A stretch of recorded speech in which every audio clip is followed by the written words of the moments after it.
This is Fudge Films.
Coming up next, our feature presentation.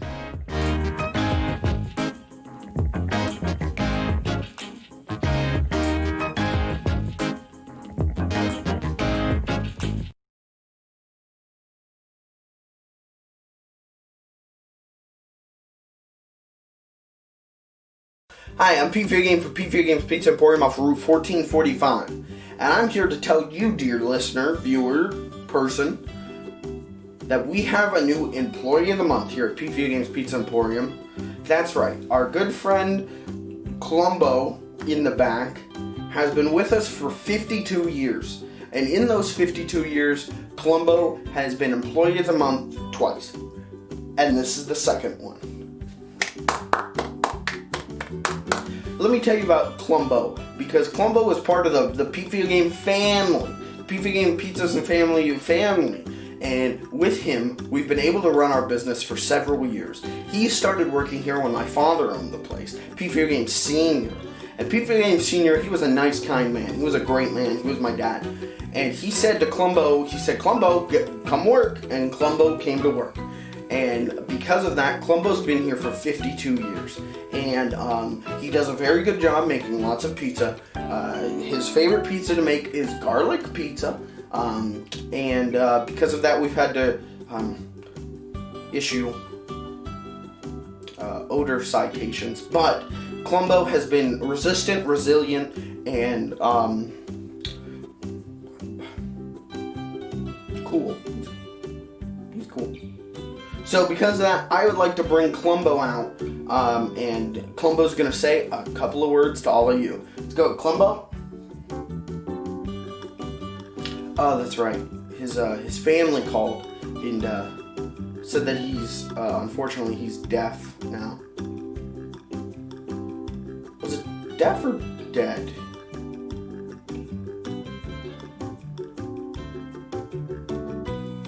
It was definitely dead. Columbo.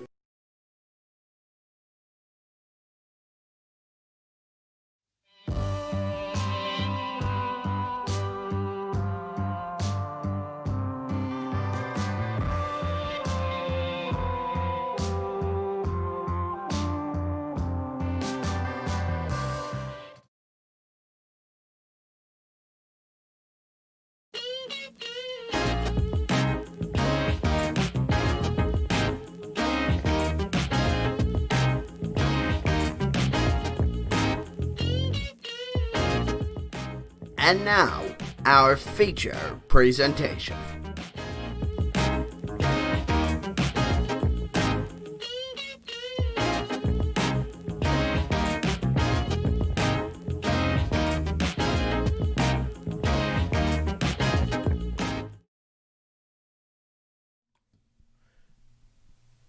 Howdy. Howdy.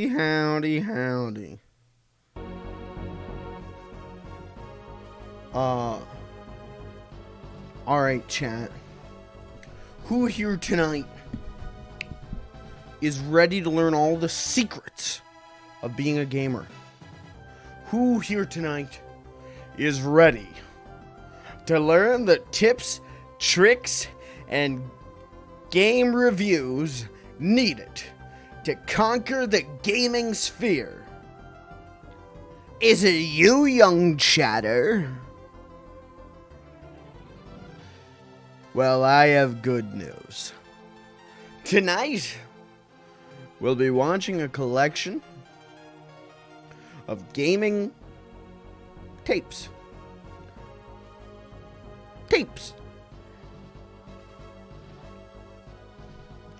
We got some X-Play from the turn of the millennium. We've got a tape on Y2K.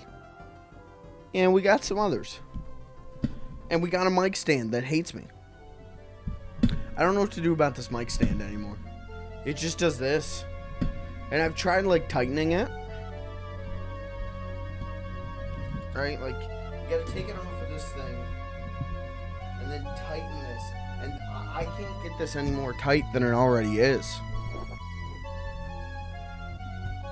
I can do, like, a cool lounge singer thing, though. Strangers in the night. Oh, shooby-dooby. Demon Crest, alright. Oh, don't you love it? Okay. But I don't know what to do. I don't know what to do with this mic stand. It's like, every other day, I have to, like, take it apart and put it back together. I think the microphone is just too heavy for the stand. And that fucking sucks, because I paid a pretty penny for the stand.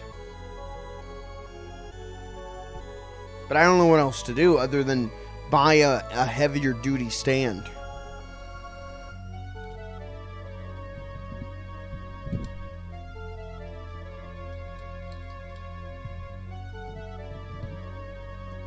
Would you get in there?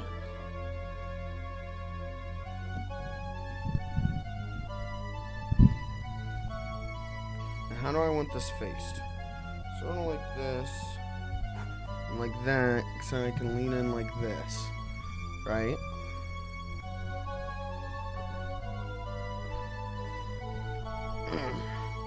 There. Now that'll stay for about 24 hours, and then it'll get too loose again and fall apart. But at least we've got 24 hours. Jesus, this Demon Crest music, this is like dark, dude. This is supposed to be relaxing music. I feel like I'm at my own funeral. That's how I feel. I don't feel particularly relaxed right now. But anyway, so we've got a bunch of tapes to run through.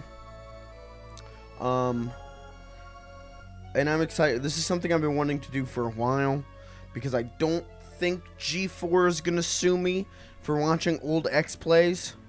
So we're gonna do that, but I want to start off with the Y2K tape, because I think the information is really pressing, and we really got to get the word out about the Y2K bug. So we're gonna start off with that one, and then go from there. So also, I should turn maybe my light up a little bit. I'm a little blued out right now.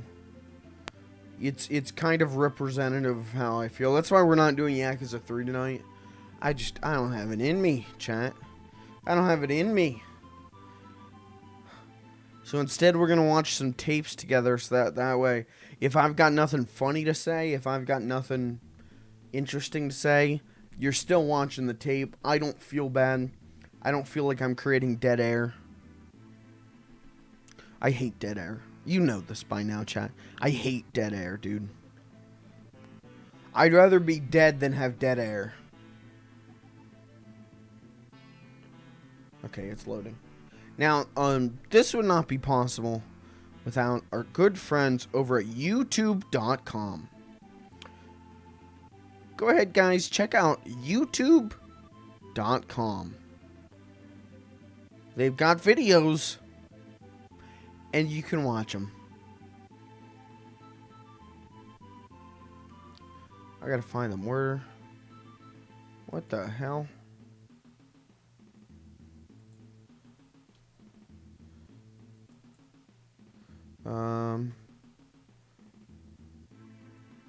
Okay, well, one of them's deleted, so that's a really good sign. Well, the Y2K tape's fine.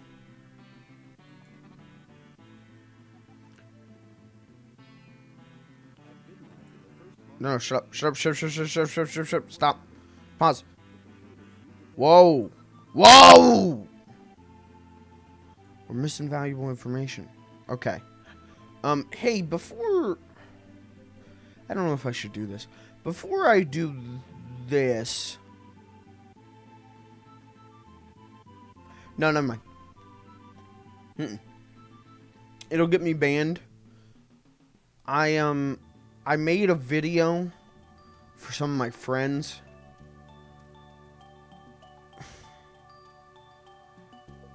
And it turned out way lewder than I intended.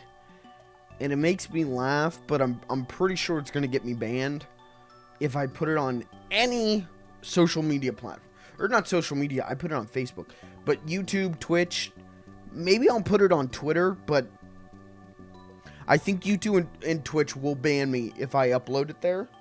But just know, if you see a picture where it looks like I took a big nut to the face, and I mean a big nut,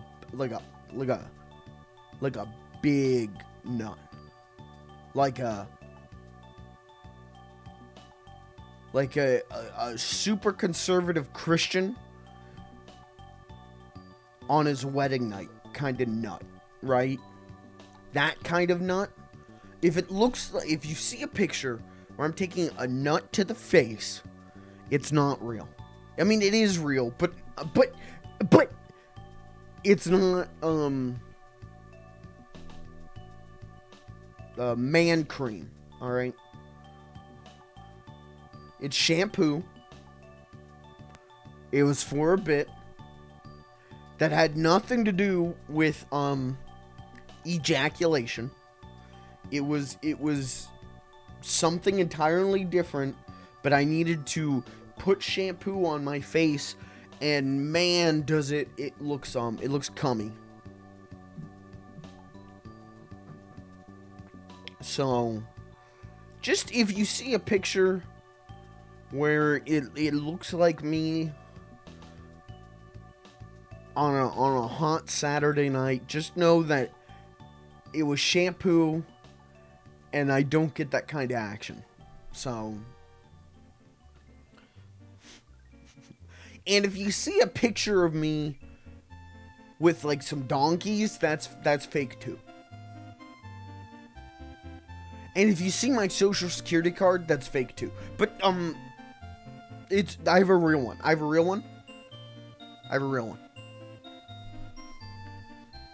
We got. Fuck it. Hey, people are missing out on a great stream right now. I'm telling you now. Okay. Hey, if you're watching this, VOD Boy's watching this, this is a great stream.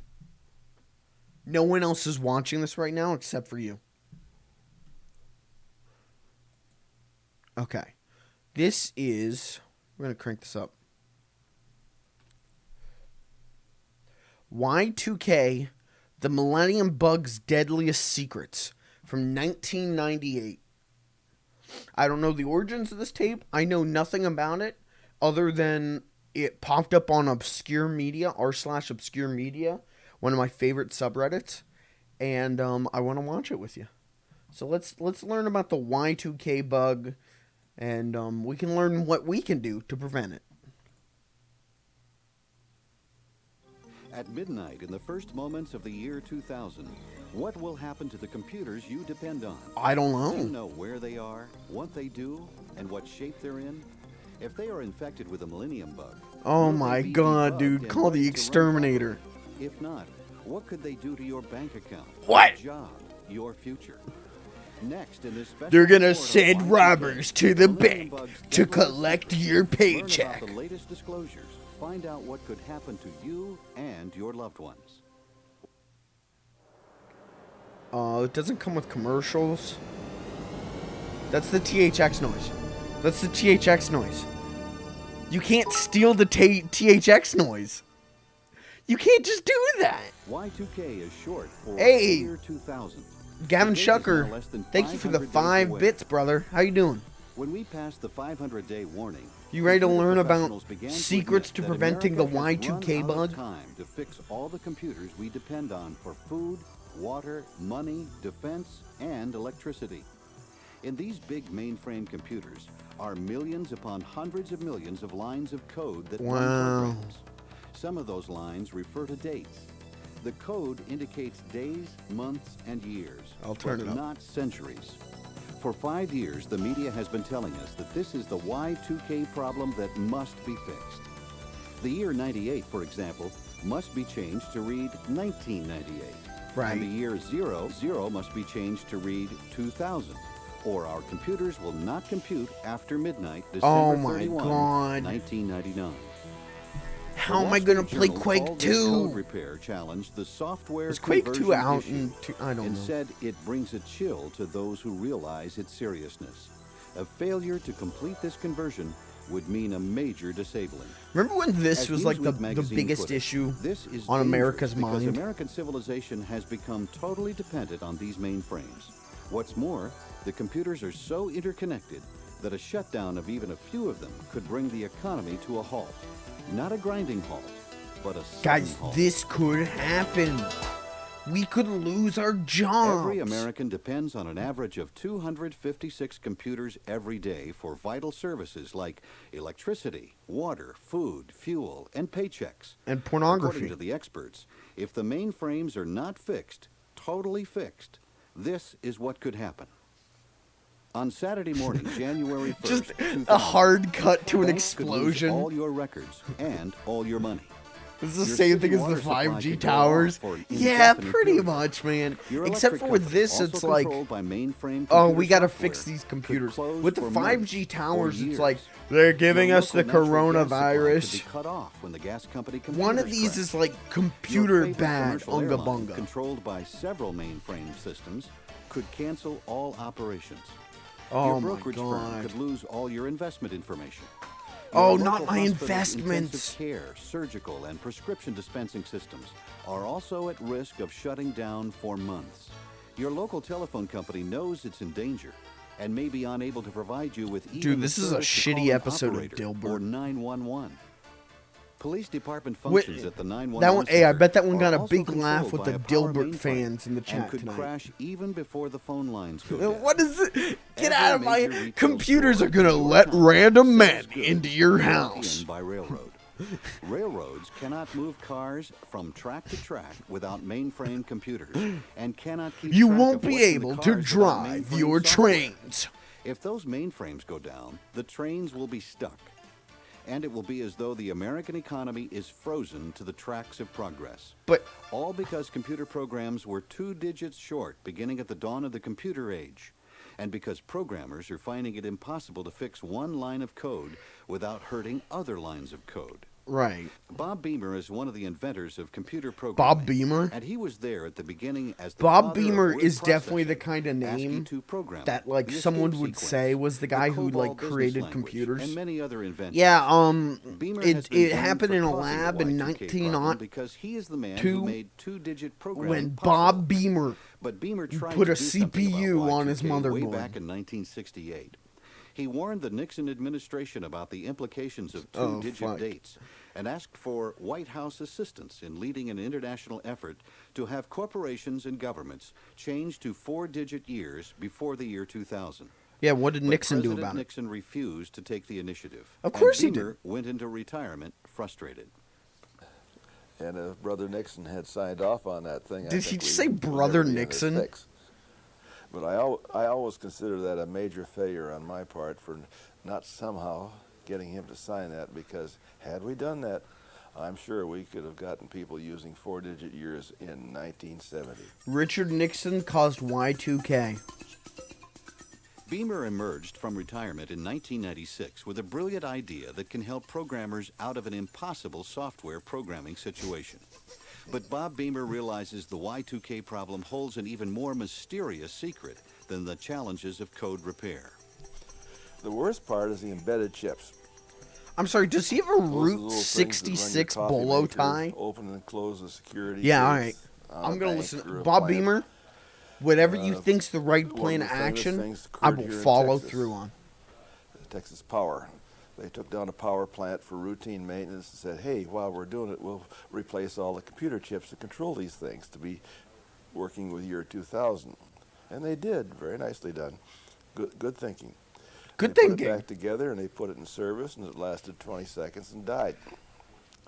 After 2 days, they found inside the smokestack, way up, a little computer monitoring smoke for the EPA. That killed them. They were lucky to find that in 2 days, I think. But when you got them inside natural gas lines, Nice Cars pipelines. reference. on the outside of super tankers bringing you oil, Yeah. in satellites where You you, know can't what? get at them or find them, Yeah, Gavin. Route That's what 66 gets is sticky. only in cars. really sticky. Students of the complex Y2K mystery compare their study to the peeling of an onion. The more you peel that onion, the more you Wasn't discover. there was like a it's thing with much Y2K deeper where they were problem. like, the satellites will people are drop aware of. from the sky.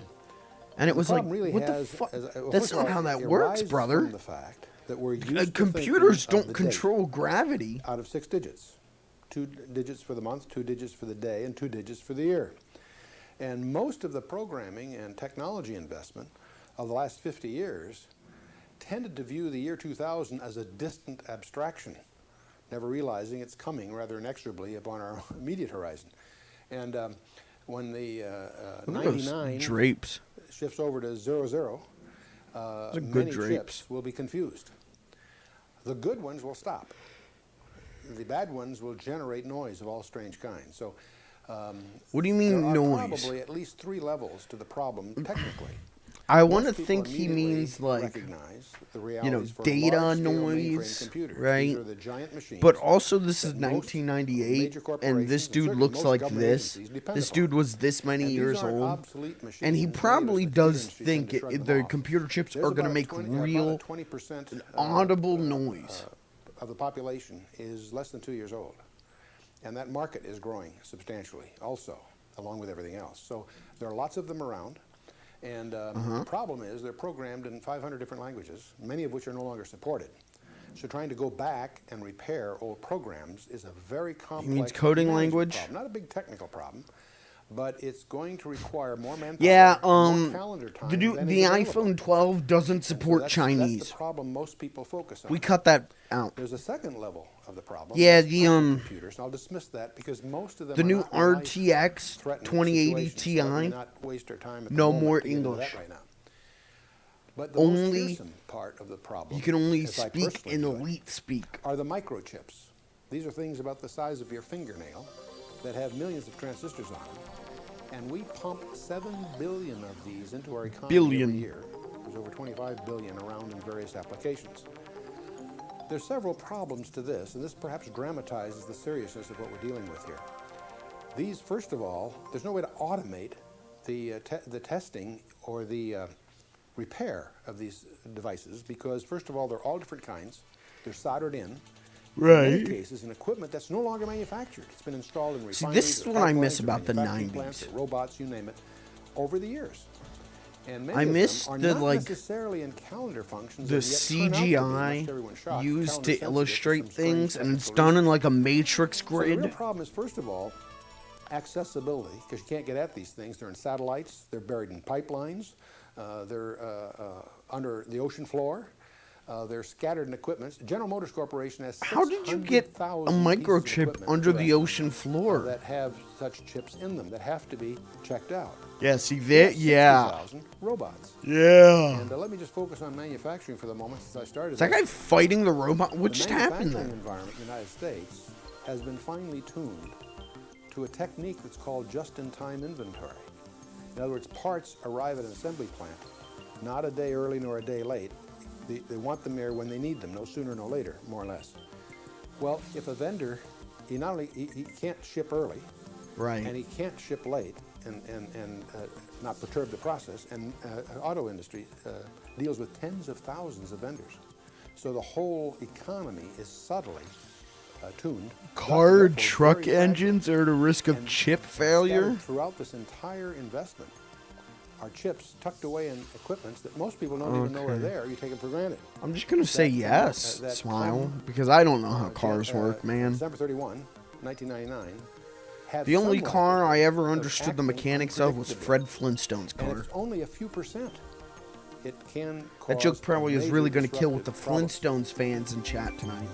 Problem-causing chips could be anywhere, and that few percent could total 1.5 billion chips. Any one of Whoa. which could cause major disruptive problems.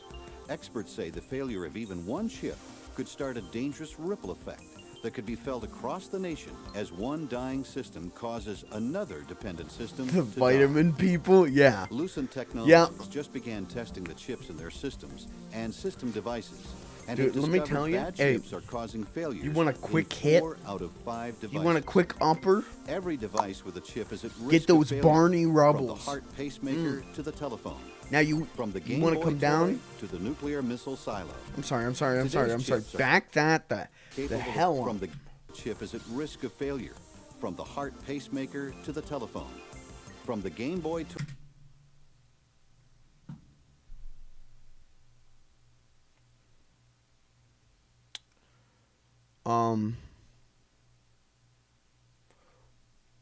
Who's gonna let the documentary people know that they bought a bootleg Game Boy? Look at those graphics. Now that is gaming. toy to the nuclear missile silo. Today's chips are capable of processing From the 66 Game Boy million to the instructions nuclear per missile second. silo. They can control hundreds of separate functions. But many of these technological marvels are vulnerable to complete failure because of the Millennium Bug, a computer time measurement that measures Weapons? Weapons. Guys, your guns could stop working. I mean, that's the plot of Metal Gear Solid 4, so actually that by kind of makes design, sense. no time later than December 31, 1999. Chips made as recently as last year contained defective time clocks and time programs that were actually burned into the firmware in such a way that the chips cannot be reprogrammed. They were trying to make them cheap, cheap, cheap, cheap. They knew the problem when they designed those chips, because those things have only been in really bulk in the last 4 years. So it was absolutely a design problem on the part of the engineers. Very, very disgraceful. And when the lawyers come around and sue them, and you know that this is going to be worse than breast cancer, smoking, asbestos, What is he talking about? Corvettes combined. What is going on? They hope the Yeah, you chip know design it's gonna be was worse than disgraceful. They built swine chips that flu, would become obsolete, Ebola, useless. It was unintentional, but it's Corona. still inexcusable because installed chips that become suddenly useless What was that? can destroy any system they're plugged into. We estimate that there are more than 35 billion of these generic chips out there. Like in the average hospital, for example, it has some 35,000 devices, each of which could contain one or more of these fatally designed chips. Now, let me show you This the guy problem looks with like the he'd be design. the dean To of a make these chips college really cheap, in the a designers shitty made them 80s versatile. snobs versus Then they slobs produced comedy. them in bulk. They crowded in as many functions as they Oh, could, that so it would be Delta a House! one-size-fits-all They chip. replaced They all made about my 7 million per circuits with Companies that buy these ones chips that and would go install out them of date circuit- in the circuit year boards just love them 2000. because they can plug in just about anywhere. That one's gonna kill with all So the when a system shitty company like an 80s comedy automaker, fans in toy chat maker, tonight. A defense contractor or a microwave oven maker buys this little cheap chip, he gets He looks all like the Robert functions he Redford. needs, I don't plus think that's dozens right. more I that he don't. doesn't need. I don't All know. for about $1. I don't That's the think that's who cost I'm of this thinking of. Really cheap generic chip. Maybe it is, honestly. So he gets all the functions he needs, and the extras that he doesn't need just sit there unused. And usually the extras would not cause any problems at all. But But look at this. One of Look the at this. extras that's in these cheap chips Look at is a it. clock, and it's infected with the Millennium virus. And that timekeeping or date-keeping function could shut down a whole system if the chip is not replaced. Most manufacturers don't realize the clock is built into the chip. If the system they created with an inexpensive chip doesn't keep time or does not need Someone is going fucking nuts the on the manufacturer keyboard. assumes there is no millennium threat posed by that chip. But Y2K engineers have discovered that every mass-produced chip must be checked for date-sensitive functions. Check the chip on your If the drum machine. It's manufacturers going had fucking designed their own haywire. chips for their own circuit boards, their own machines, we would not have this problem. The chips would work flawlessly for dozens of years. And let me show you the reason they didn't do it. It's the price tag.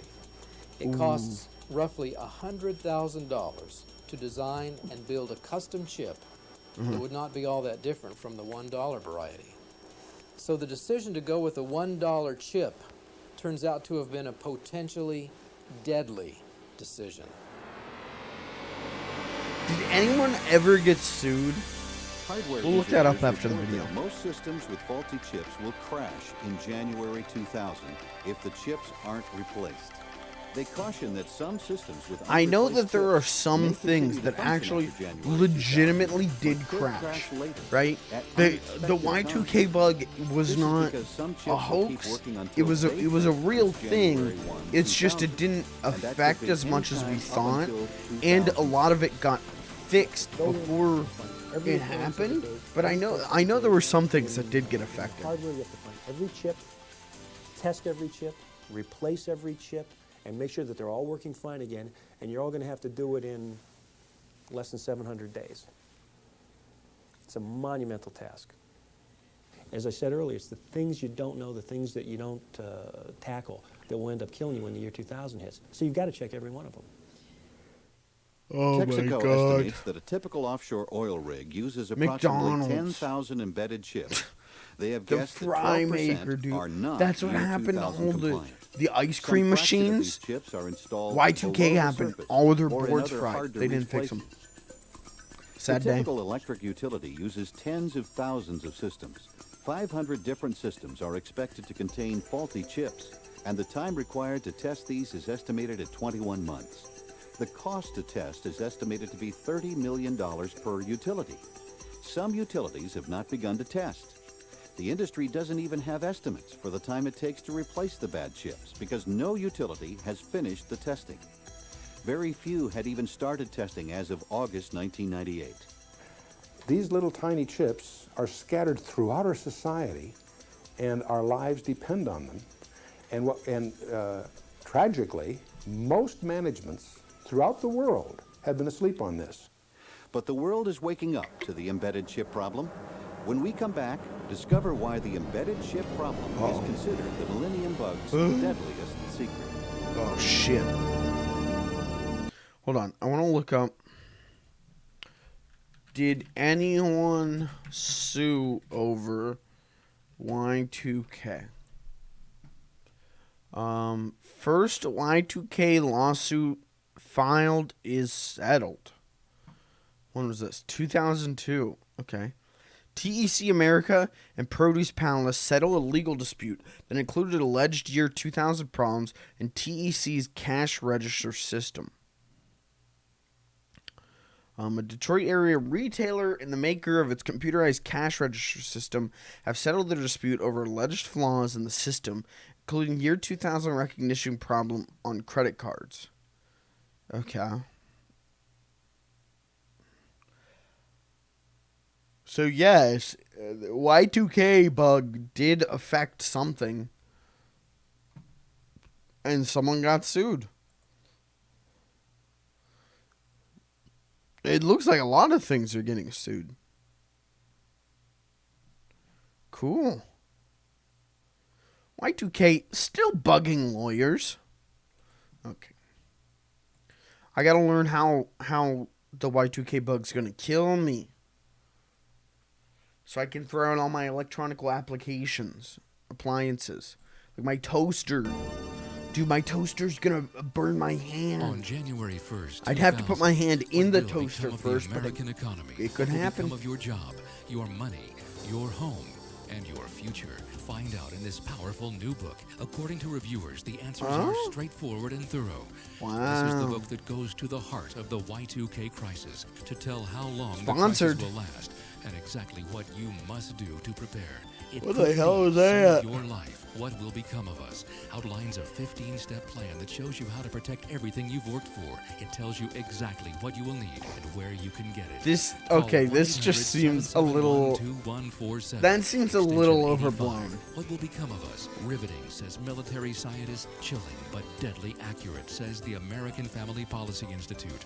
Call 1-800-771-2147. Extension 85. That Get the seems a little answers much. And guidance you need to be ready for Y2K.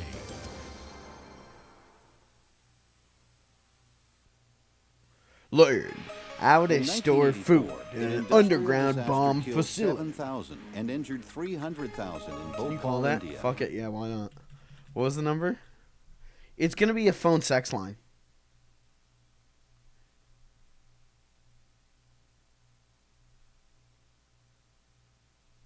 One 800-771-2147. These always end up as phone sex lines.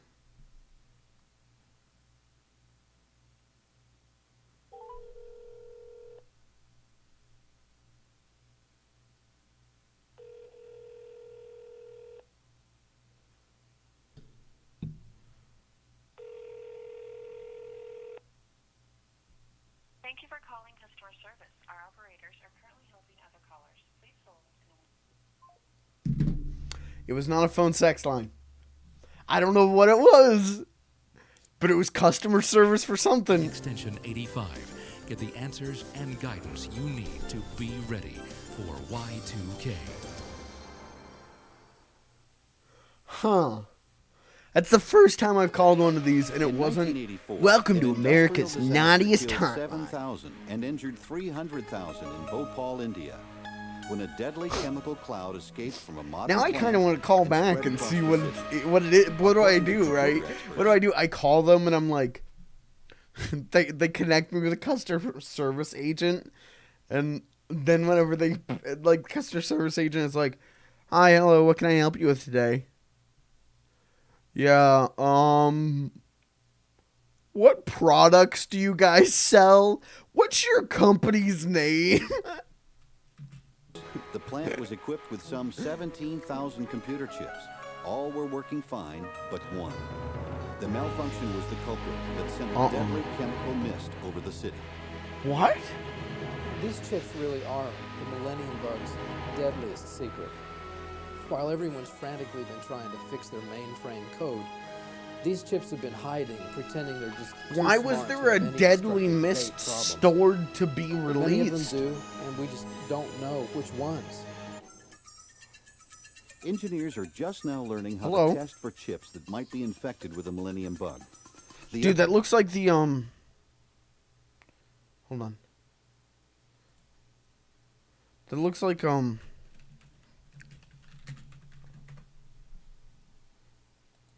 Yeah.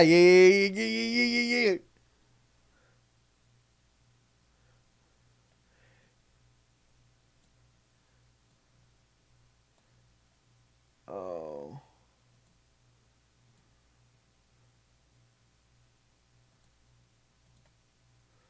Hold on. I'm trying to figure out how to display this. 1 second.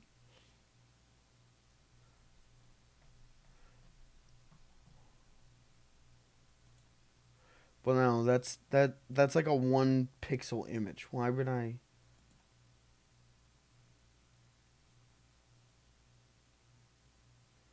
Oh, what the hell? Come on, man.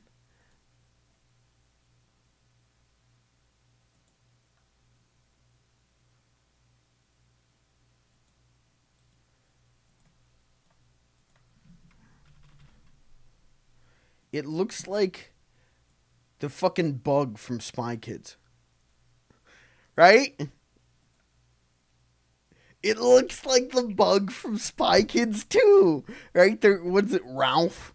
Their little like spy bug thing.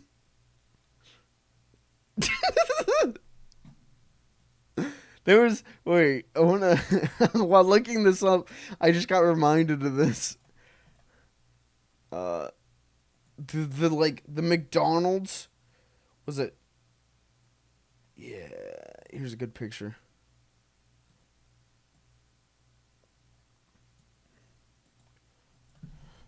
At McDonald's, whenever I think it was Spy Kids 3. It might have been Spy Kids 2. Whenever it was coming out, you could build Ralph, but it was like all these separate pieces, and so you get them one by one, and then you could build Ralph out of that, and that was like big.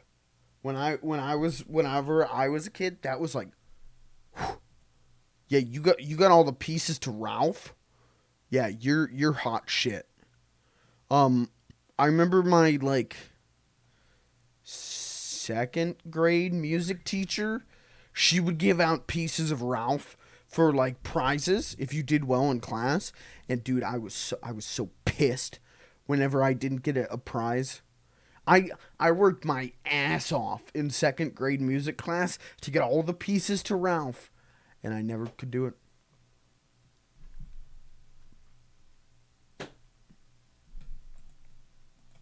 Sad day. Sad fucking day. That's all I'll say. This is how the school system failed me. That's all I'll say. How many pieces were there? 1, 2, 3, 4, 5, 6. So there's 6 pieces and you could build Ralph out of it. Epic. This is the only thing I remember from the Spy Kids movies. Steve Buscemi's quote about God, and then the thummies or whatever. That's it. Okay, anyway. That's enough Spy Kids 2 talk. The effort requires sifting through 40 We to should 50 watch Spy billion Kids chips 2. to find ones Should that we don't the pass you know test. what? Fuck it. Chips in I'd be electrical down. power plants, We for did it with example, Ninja Turtles. Must be tested in at least 10 different ways.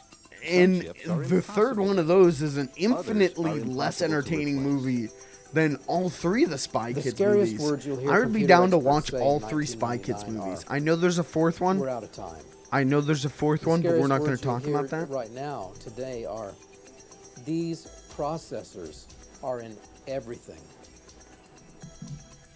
These processors are in everything. That guy just A said number that. of the automobiles will not work in the year Get your own 2000. thought, dingus. A number of signal lights will not work. Dumbo. Of course, if the cars can't move, it doesn't really matter if the signal lights work. Microwave ovens will fail. If we don't have power, that's not really a big issue. But there are a number of little things that even if we maintain power, people don't realize what we would lose. But I don't believe that we will have power more than 7 days, maybe 14 days into the year 2000. Perhaps the deadliest threat in the U.S. is power company failure. Everything stops in urban America if power fails, if the electricity goes off. Right. Of course, software could cause this, software failure. But the biggest threat of all is chip failure in the distribution grid, which is sometimes called the power grid. Many power companies don't know where the vulnerable chips are.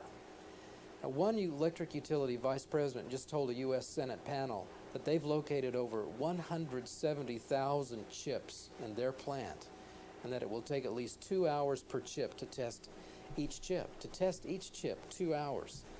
That means they need to hire 500 experienced engineers in order to finish the testing before the 99 plant test deadline. What I want to know is where they will find even one engineer who knows how to test these chips. The power companies At the engineer have store. serious problems of all kinds, both the big machines and the chips and so forth. There is a recognition, a growing recognition among the people that are in the senior levels of our power establishment that there's a high likelihood of major brownouts, maybe some blackouts. How deep the problem will be and how long it's going to last is problematical. It won't take much to shut down a power system.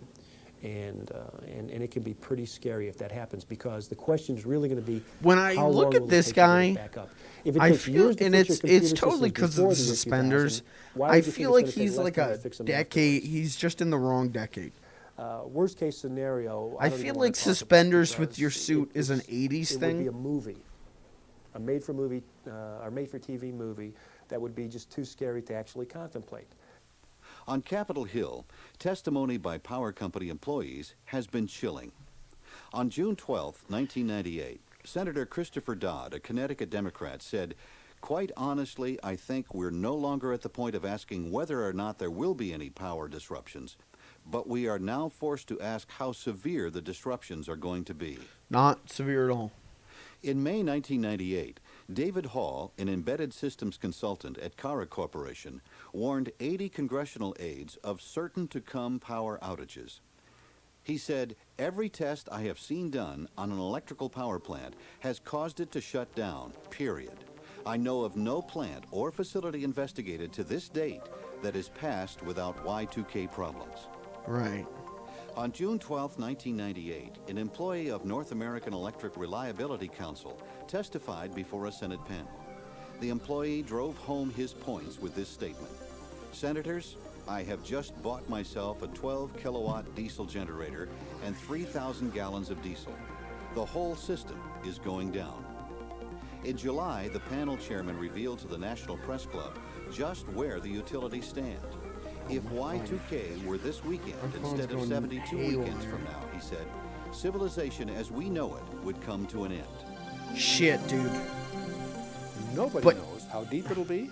I need or how long civilization it'll to keep last. going And so I therein can lies figure part of the out problem. what's We going to have, happen at very WrestleMania substantial 2000. resources being exercised to try to just calibrate what we're facing here, and it changes every week.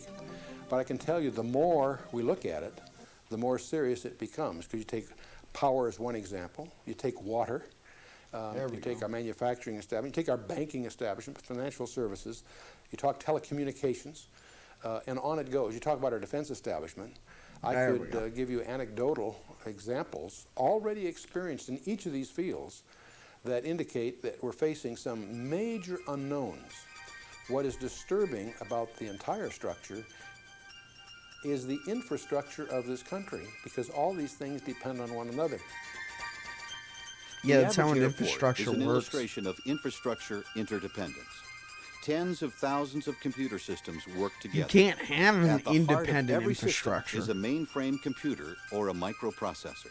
From telecommunications to communications to cargo, failure Whee! of one system could shut down the rest.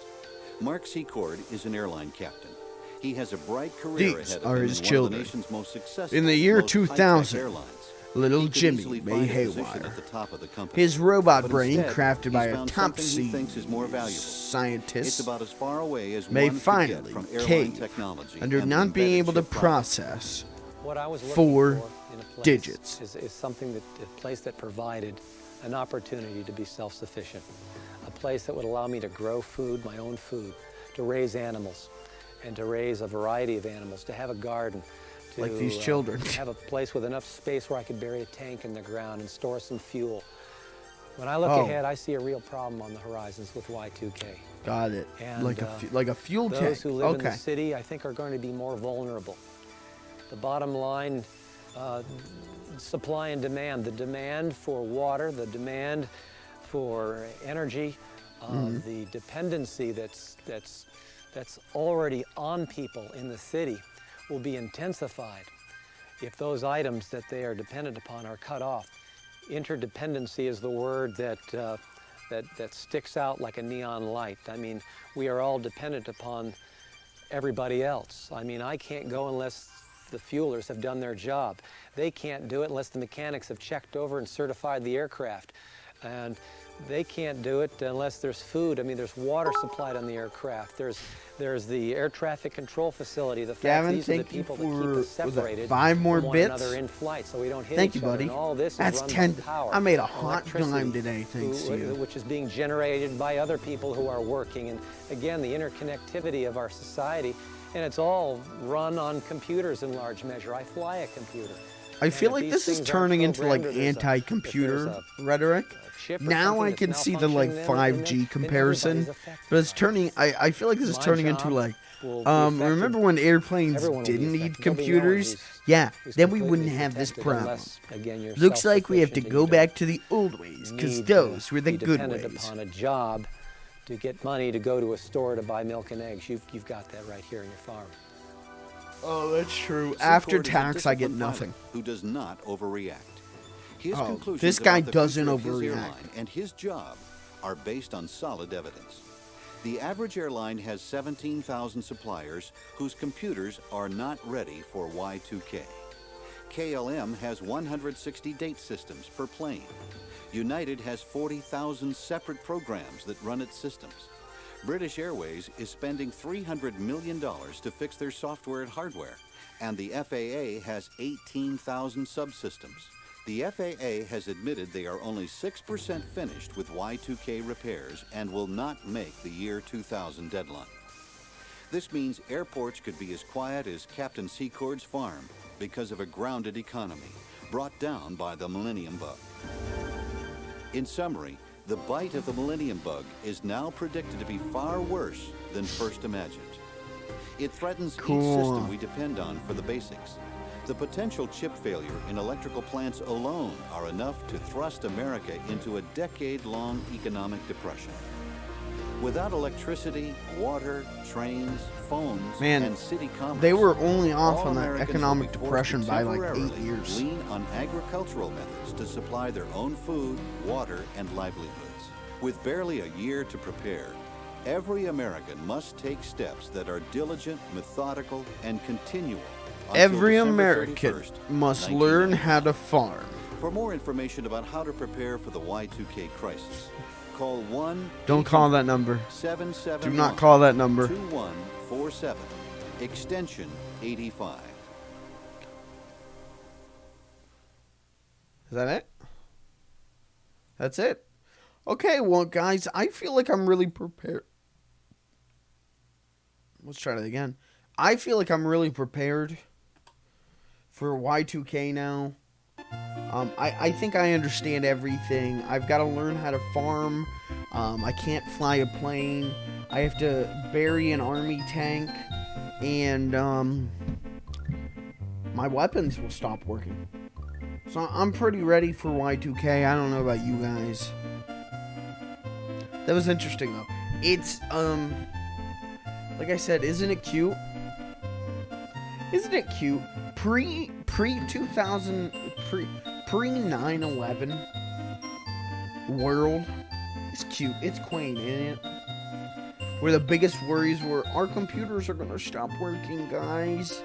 Which is admittedly kind of a big problem, but turned out not to be a big problem. But simpler times. Simpler times. Okay, we're gonna move on to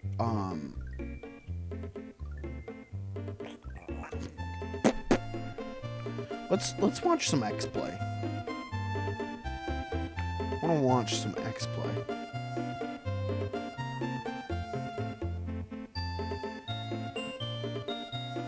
Let's just watch episodes of Conan. Now that would be a funny stream.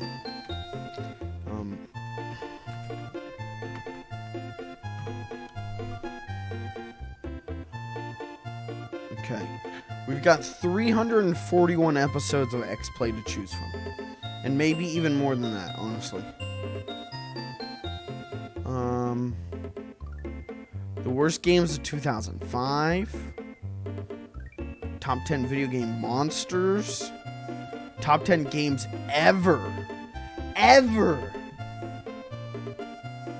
Well, we got to know what the top 10 games ever are, right?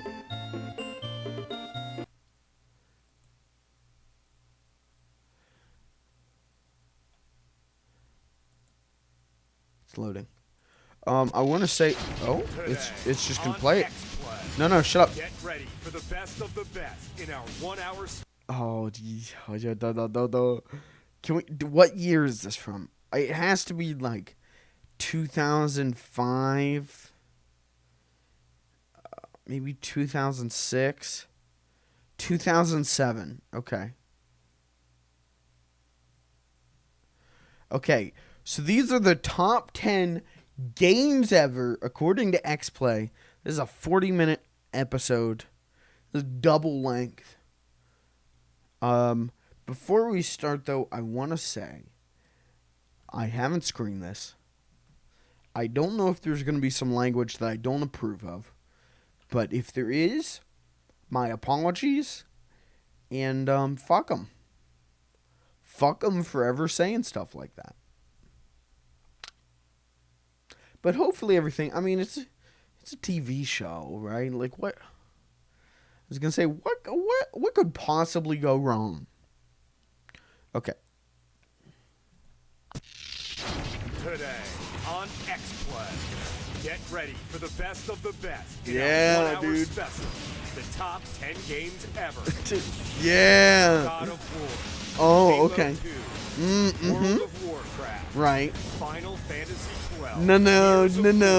No. Hold on. You can't just put Final Fantasy 12 on that list. Grand Theft Auto. One of these things does not belong on that list already. Guitar Hero? Burnout 3? As our number 1 game. Prepare yourself. It's going to be for the probably best of the Halo best.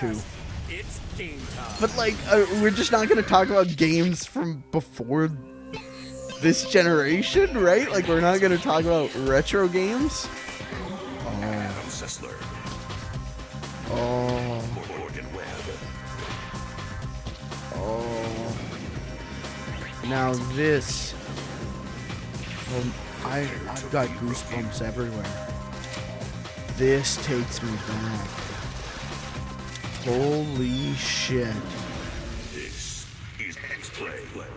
Hello and welcome to X-Play's top Hey. 10 games ever, presented by Subway. On today's show, we're counting down Presented the by very best Subway. games we reviewed since X-Play began. From Liberty City to Tamriel, we're going to show Oh, you the games that it's got it only the right. top 10 You know episodes which games take since close, X-Play but just didn't began. make the cut. So sit back, relax, and prepare to get drunk on the quality of video gaming we've got to offer. There's not chaff, no mediocrity. Today's show is pure, uncut, great gaming. Yes, now we start out at number 10. Number 10. What's it gonna- Ratchet and Clank. Up your arsenal. That's a choice. Well, That's a Ratchet good and Clank as a game. series It's has good. always been regarded for its controls, level It's design, probably the and best Ratchet and inventiveness. Clank It's the game. third There's installment nothing of your wrong with arsenal. It refines saying those that's the elements 10th into an best action game platforming ever. masterpiece. The story remains silly, but it's the best excuse to string together a series of levels designed so impeccably it's nearly impossible to stop midway. A sense of fun and inventiveness permeates each new challenge. So while you Chad, do you know what? I should preface this, right? You might not know what X-Play is. X-Play was a show that ran on the G4 network, which was originally Tech TV. And every week they would give you the hottest gaming news. They would review games. It was how you got, if you weren't internet savvy, this is how you got your gaming news, right? And I grew up watching X-Play. G4 was a big part of my life when I was a kid. And then it came like crashing down hard in like 2010. 2012 maybe. But growing up, this was like this was peak cool. X-Play, Cheat, the one that would just show trailers and commercials. I can't remember what it's called now. Fuck. CinemaWares? Something like that. All of those. Attack of the Show. This was the coolest shit to me. And it's a blast to go back to now because it's like, brother. It was cool for the time, alright? But X-Play was like G4's premiere show. This was their big one that they were really proud of. It is probably the best one, but it's great to go back to now in the same way you would go back to an old gaming magazine just to have that time capsule, right? I love G4. That's not true. I love X-Play deeply. Yeah, that's what X-Play is. Any questions? Away at anything and everything, it never stops feeling fresh. Well, what complements this is the compulsive addition of slight RPG elements. The more you destroy, the more your health bar increases. The more you use a weapon, the more powerful it becomes. As a result, it's almost impossible not I to wonder take if we're on the gonna see side any challenges the game Nintendo games offers, on this just list. to see what overpowered This was a very awesomeness awaits. anti-Nintendo era, right? This is when games were growing So up, central in the third installment. and the enemy AI in battle Nintendo had the scenarios GameCube, create which enough is a of console I challenge. You must adored, but like pre-plan and use the weapon variety didn't sell wisely. great. And the result is pure satisfaction. Throw in arena battles, some inspired side-scrolling platforming action, and top-notch voice acting. And you have the high-water mark for the genre. Until the next one. The new title, Ratchet & Clank Future: Tools of Destruction, is expected out this fall. and Yeah, we this can is only hope that 2007. Insomniac brings the same level of platforming shooter action to the PS3. I think they will. But not every innovative game is perfect. We've seen quite a few that were great, impressive games, but didn't quite merit that 5 out of 5. To give these games their fair share of attention, here's our tribute to our favorite fours. X-Play's favorite fours. Sometimes we just can't give a game a 5, even if it's good. Really, really good. That's stupid. I know. With that in mind, we'd like to present our It's favorite so games that got a charming, 4 man. out of 5. Yes, we know it's hard to believe, but Katamari Damacy And it was didn't so garner a cool as a perfect score. kid We initially to see complained that the video game games was being too talked short about on and the TV. visuals were simplistic. But the rest of the game's attributes easily make up for this. To this day, Katamari features one of the best soundtracks of all time. Yeah, it's a good game. There's even a storyline to tie it together. The action begins when the King of the Cosmos goes on a bender and smashes up half the I'm galaxy. surprised at Somehow, the it's up to you, quality of the prince, game to wad capture. up giant balls of But I junk also into don't new know stars. how that kind of stuff worked back That then never gets old. on a pro From the twisted mind scale. of Tim Schafer comes Psychonauts, a game that lets you attend a whacked-out summer camp for the mentally, gifted. In other words, Psychonauts! Yes, Psychonauts. Don't you train Psychonauts here? The only reason this one didn't get a 5 is because the You can platforming actually can be a bit look at tedious this times. list But we highly and recommend this game for its laugh-out-loud script. count how many of these I've played on the channel and gone, we're gonna do a full series of that, and then didn't. Once kinda. Next on the list is So far we're Shadow at of the 2. Freaking Colossus didn't get a Uh-oh, 5. here we are Man, at what the hell does 3. a game have to Fuck. do to get a 5 around here? Let's see. According to our old This review, now our this is a complaints that the controversial limited take PS2 horsepower because I'm wasn't sure a able lot to of keep people pace would with the put this outlandish on the visuals in top the 10 game. ever. Well, in retrospect, Shadow is an amazing work of art. That's right, we said it, it's a work of art. And although we would never apologize for a review, I need you to read between the lines here. How do I phrase this? We were maybe possibly, potentially, conceivably, sort of, kinda too harsh in our criticism. There, happy now? Yeah, sometimes games you wouldn't expect end up aging really well in comparison to other ones that were so very good at the time. Right. Okay. Colossi, we hope you can forgive us. It's a rare and special occasion when we Now, give chat, the game this a is 5 out of Morgan 5, Webb. and picking the She's 10 a best, very nice some of lady the finest games out who there knows a came lot about close, games. But didn't make the cut. So we thought we'd spotlight some honorable The mentions. other guy is Adam Sessler, and he's kind of gone nuts over the years. Once He's you get kind of 4 lost his games mind. into a series, you kind of expect that the quality might be starting to fade. Not Is this so with 9? Elder Scrolls 4 Oblivion, which, while far superior to any previous Elder Scrolls game, Oh, barely this is doesn't an honorable make our mention. top 10 list. Okay. In this, possibly the most open See, I think people would definitely put Oblivion or Skyrim on a top 10 games ever. Sure, there's a story about an assassinated king and gates to the dimension of Oblivion, but if you want to spend your time meeting new people or taking in the view or riding pretty horsies, well, that's just fine too. There's so much detail here, it's easy to get sidetracked and completely forget that the entire empire of Cyrodiil is depending on you. There are still people trapped in there. With so many potential hours of gameplay, you start to get a second sense for what you're supposed to do to advance the story. Plus, there aren't any real rewards for clearing dungeons other than maxing out, say, your heavy armor skill, and that's the kind of goal that earns the Elder Scrolls IV Oblivion a spot Listen, just hey, below I'm our not top saying 10 I have games. nostalgia Basically, that means for you're not the getting Xbox 360, There's just PS3 nothing era, quite as fun because as I closing don't. Oblivion That games, era kind except of for the rest of the game. sucked ass Coming to an up, extent. Grand Theft Auto, God of War, and But- Resident Evil 4. The countdown. There of was the top 10 something games ever continues when so we return. gamey about that period. Games still felt like games. They weren't trying to be movie. They were still trying to be movies, but not. They wouldn't put. Louisville. My top 3 favorite games, well, number 1 would be Kingdom Hearts. Number 2, Kingdom Hearts 2. Right. Number 3, I have to say the new Madden 07. Catch you later. Now that's a gamer, dude. Now that's a gamer. Hello and welcome back to X-Play's Top 10 Games Ever. Now, coming up right after tonight's show is an all-new episode of Code Monkeys, and we've got a preview later in our show. But right now, the countdown rolls on. Here's number 9. Number 9. Number 9, Guitar Hero.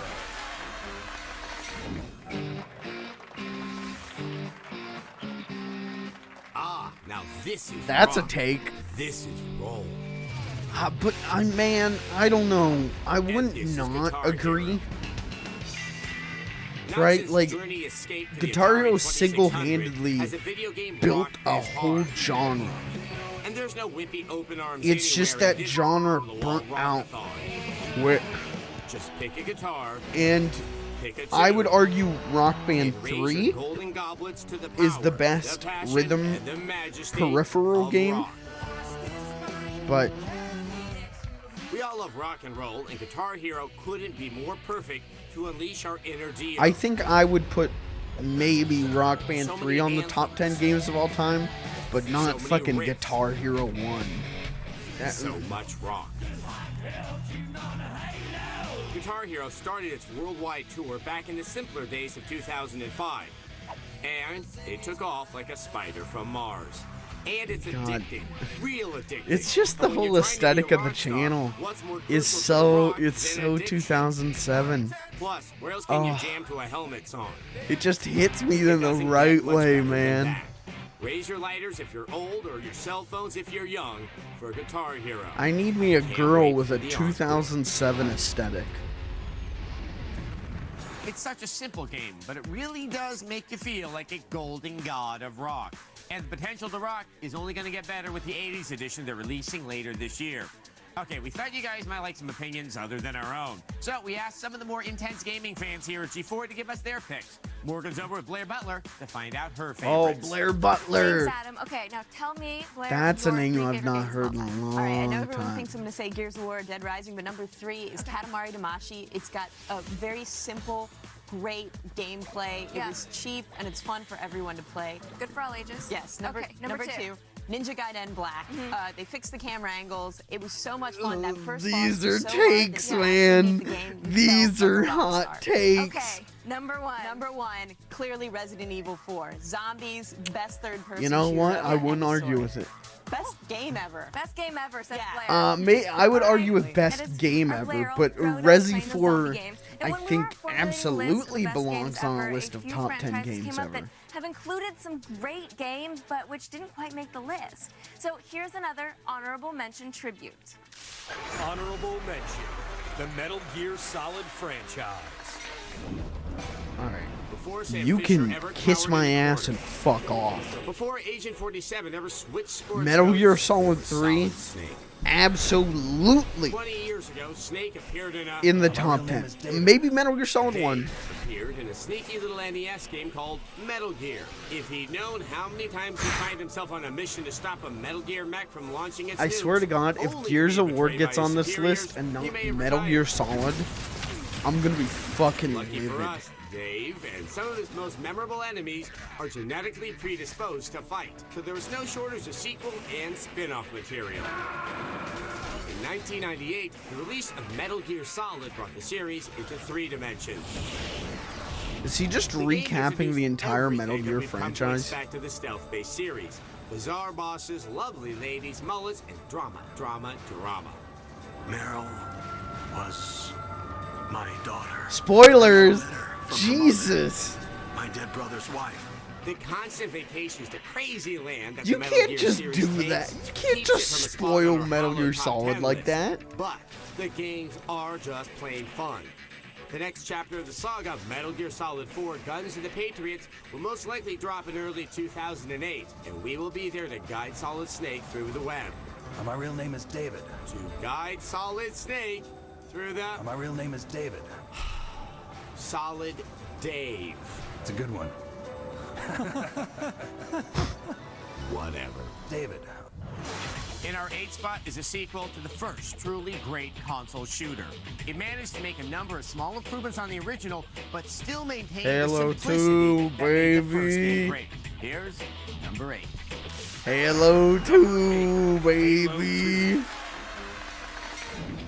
Fuck, I don't know. I would put Halo 3 above Halo 2. Resident Walking Nuke slides into the number 8 slot. Tell that to the Covenant. Halo 2 is the most successful first-person shooter of all time, and with good reason. Halo Hey, 2 Halo's offers kinda fucking unparalleled good. action Or at least in it gaming's was, equivalent man. to a triple-A Hollywood blockbuster. See this look? It's terror! Fast, visceral combat, compelling characters, and a wide array of weapons, including the almighty plasma sword. Halo 2 expanded the story's canvas by putting gamers in the jackboots of Master Chief's Covenant counterpart, the Man, Arbiter. when I see that Beautifully designed with a some science fiction world seamlessly standard blended into an definition older Halo mythology. 2 The world of footage, Halo feels like it has yeah, a that life takes of me its own. back. You take out the Prophet. He's given us all the intel we need. While the single player is fantastic, the thing that makes Halo 2 truly worthy of the best of list is the multiplayer. Halo 2 offers quite possibly the best matchmaking software on the planet. Battle-hardened veterans and novices alike find a perfectly balanced arena of gameplay that surpasses a mere multiplayer mode and more closely resembles a full-fledged sport. God, why can't Halo You wanna 2 bust some heads on online PC or be as offline, good? Master Chief is ready to oblige. A new pair It's of underpants is not fine, included. but it's not perfect. If you'd like to see the original of any of these games, come on over to g4tv.com/xplay. There you can find videos of all our reviews. And while you're there, be sure to sign up for our podcast at g4tv.com/podcast. Yeah, Or you dude, can always three sign up for our three podcast is at iTunes. And for the latest news, here's the gaming Ooh. update with Joel Gordine. Thanks, Morgan. 3 on PC is way better. I've barely played it, but I can tell you flat out that it feels better. It feels much more like the original game. Welcome back to Xbox Right? It Top feels 10 much more games like ever. the We're looking original at the 3 finest games than we've 2 on reviewed since PC Xplay feels hit like the cable 2. box. Next up is the number 7 spot with the most successful massively multiplayer online role-playing game in history. RuneScape, Number 7, Club Penguin. World of Oh. Warcraft. Power leveling its way into the number 7 slot is World of Warcraft. The world's most successful MMORPG is so good and addictive that it's either ruined or improved the social lives of many I mean, 8.5 million subscribers. yeah. Let's just say a majority of Azeroth I would inhabitants put WoW spend on a at least top 20 10. full days to get their first character to 60. And with the recent Burning Crusade expansion, the amount of time spent playing Okay, so Burning expanded Crusade to just months. came out. No other So this MMO is has like achieved the amount of success like years World of Warcraft before has. Blizzard And the reason ruined for the its game. success is a user-friendly interface and the game's ability to evolve without losing its balance. In the span of 2 years, the world of Azeroth has gone through more changes and updates than Michael Jackson's nose. In Warcraft's case, the changes never scared anyone away. Featuring profound gameplay alongside the ability to create a detailed digital doppelganger. Yeah, that makes joke's this aged one of the real most good. diverse and versatile games in all aspects. The various ways of spending countless hours in Azeroth also diversifies the addiction, from grinding Nagas and quests to ganking dubs and PvP to spending 6 hours in a 40-man raid just to fight a giant lady dragon and to wipe out twice. To think, all these hours spent just get an epic pair of pants. World of Warcraft took the MMO genre and brought it to a whole new I'd level. love- Whether you're questing, dancing, or just a sucker I for love fears, WoW, there's always but I something can't to do love in WoW. Azeroth. That's why it's our Right? lucky WoW number 7 Classic, pick. Just That don't like forget, there's that a like world good 2 outside. months after WoW Classic came out, and everyone I know was playing WoW Never Classic. thought getting a pair of epic pants That was a would be good so time. exhilarating. And then Blizzard we went got an and honorable were mention for a fucking franchise pieces we of shit may to Hong love, Kong, and but it was we like, love. okay, I'm out. Here's a tribute to the Final Fantasy series. Honorable mention, Final Fantasy. Wait, 1 or We've had a love-hate or 2 relationship or with Final Fantasy over the years. Mostly hate. But a couple of recent releases starring Chocobos scored 5s on X-Play. They didn't actually make the top 10, but they're both great games and definitely worth their What- weight which in ones? gil. You know your stuff. Final Fantasy VI came out with a superb re-release on the Yeah. Game Boy Advance, and it reminded Final us how Fantasy much VI modern is the role-playing best games one. owe this installment. But if 16-bit graphics hurt your eyes, last year's Final Fantasy XII might just be what the doctor ordered. No, it's not, man. Every bit of the latest installment has been redesigned Oh, from the ground no. up. Like Part 6, this one features a sprawling storyline that's heavy on political intrigue. And You as if that can't weren't enough, say Final Fantasy 12 is the best one. You can't. Unfortunately, neither are That's quite against good the enough law. for the top 10. Like many things in life, the refined intricacy of Final Fantasy is an acquired taste. A really acquired taste. Sure, they're great role-playing games, but the thing that keeps us coming back is always the pointy hair. My 3 favorite games is probably Chrono From Trigger, Heroes. Okay, good choice. Ultima 4, Good choice. Although Jumpman from Epic's game. Coming up. Alright, they cut him on. Dude, Star Wars, shut him Knights up of the about Old Jumpman. Republic, No one knows about that. Half-Life 2 and Grand Theft Auto as we count down the top 10 games ever on X-Play.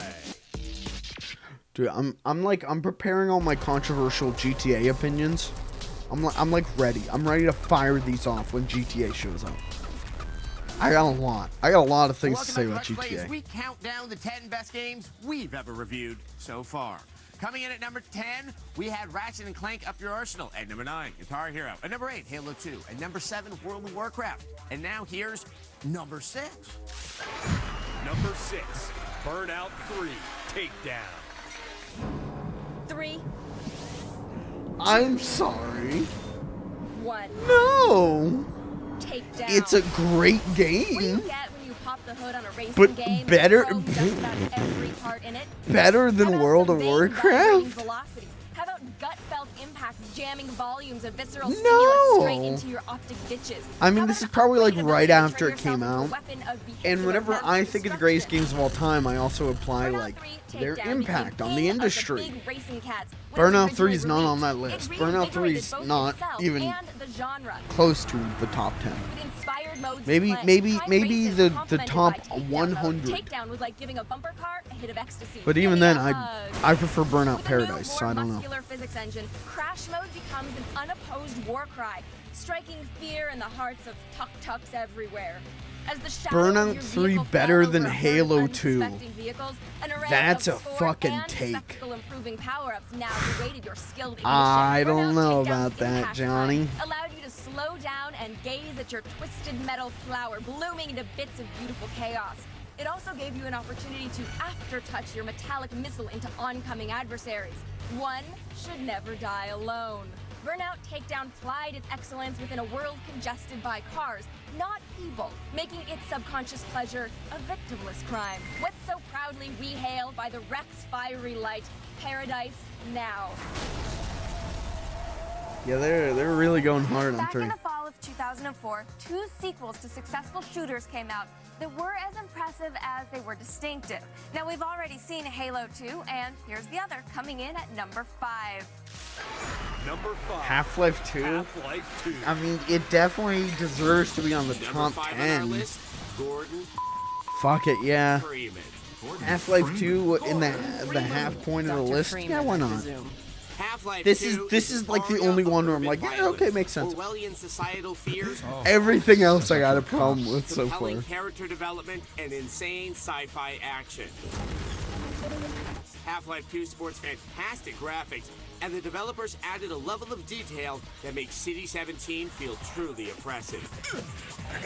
Clocking in at about 10 hours, Half-Life 2 never overstays its welcome in any one type of gameplay. When is 3 coming out?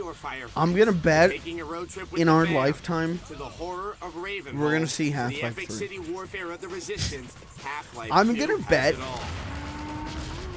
in the next console generation we're gonna see Half-Life 3. There are no cutscenes. I had to put on a show for the cameras. Half-Life Right? 2 Like creates Alex one of the came most out and immersive Alex experiences teases around 3 by super guiding you hard. along the story And path with a Alex is gentle, great. intuitive hand. And you could even argue maybe Alex is Half-Life 3. I'm not gonna debate on that. But and there's all these reports coming out that like Valve employees are now going like fucking nuts. Like they want to do Half-Life 3 real bad. I think it's gonna happen soon. The gravity gun is one of Maybe not soon, but I definitely don't think it's this thing that's never gonna happen. Like I thought, you know, 3 years ago. You know, before Alex, I was like, I don't think Half-Life 3 is ever coming out. I don't think that game is ever gonna happen. And we know that they tried to make it happen like 9 times or something. And then now Alex happened, and Valve employees are just going fucking bananas. So I think it's gonna happen. Remember when we asked Blair what her favorite game was? Well, Adam's doing that thing again with X-Play's newsman Joel Gordine.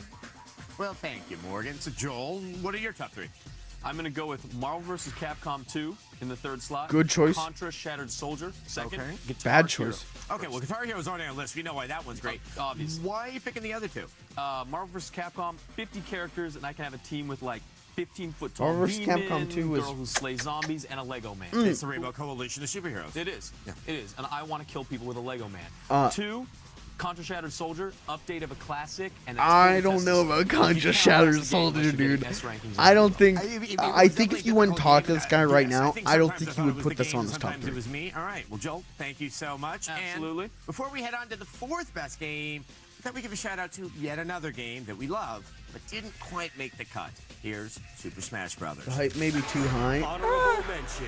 Super Yes and Smash no. Brothers Melee.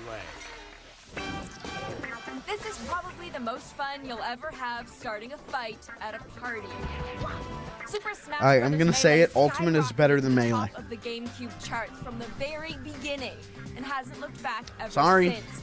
Flinging fireballs, swinging swords, fluffy pink annihilation.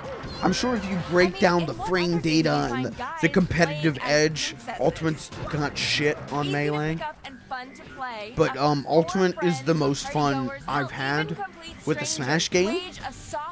And I've had a lot of fun with Smash games. And it's this thing where like Ultimate you can bust out because it's on the Switch, it's so easy to whip out. You can bust that out in any social situation and people want to play. And people are going to have fun playing it. And people know what it is, they know how to play it. Right? You bring that to grandma's funeral, right? Uncle Benji, he's gonna be like, I want to play as Luigi. He's gonna know. Get rid of old games, consoles, or other electronic waste. Ultimate's great. You've got to do it right. So come on over to gcycle.org and learn how to get rid of your electronic waste responsibly. I'm Ken Levine. I'm the creator Ken director of Levine. Games and the guy running the BioShock project. Favorite games of all time? I gotta say XCOM. I gotta say, boringly enough, World of Warcraft. Right. And I gotta say, less boringly, Dark Cloud on the PS2. Dark Cloud 2. Ooh, that's a take. Dark Cloud 2 is great. Oh, we finally get a Zelda game? Really? No, Martino. No, well, obviously no Sonic. This is peak Sonic real bad years. This is right in the middle of Sonic's Dark Age. Welcome back to X-Play. Today, we're counting down the 10 best games we've ever reviewed. We've worked our way down to number 4. Number 4, The Legend of Zelda: Twilight Princess. No. Series like Zelda, it's Ooh. tough to pick which one was our favorite installment. It stank. Ooh, it stank. But if you twist our arm, we have to go with The Legend of Zelda: Twilight Princess. Let's face it, this is a super-sized love letter to the fans that has everything you could ever want in a Zelda game. I get it. I mean, I know people love Twilight Princess. I don't even think Twilight Princess is Wow, excellent waist. bad. Have you been working out? But Did we mention that you can play as a it's wolf? a little Well, stanky. you can It's play a as little stanky.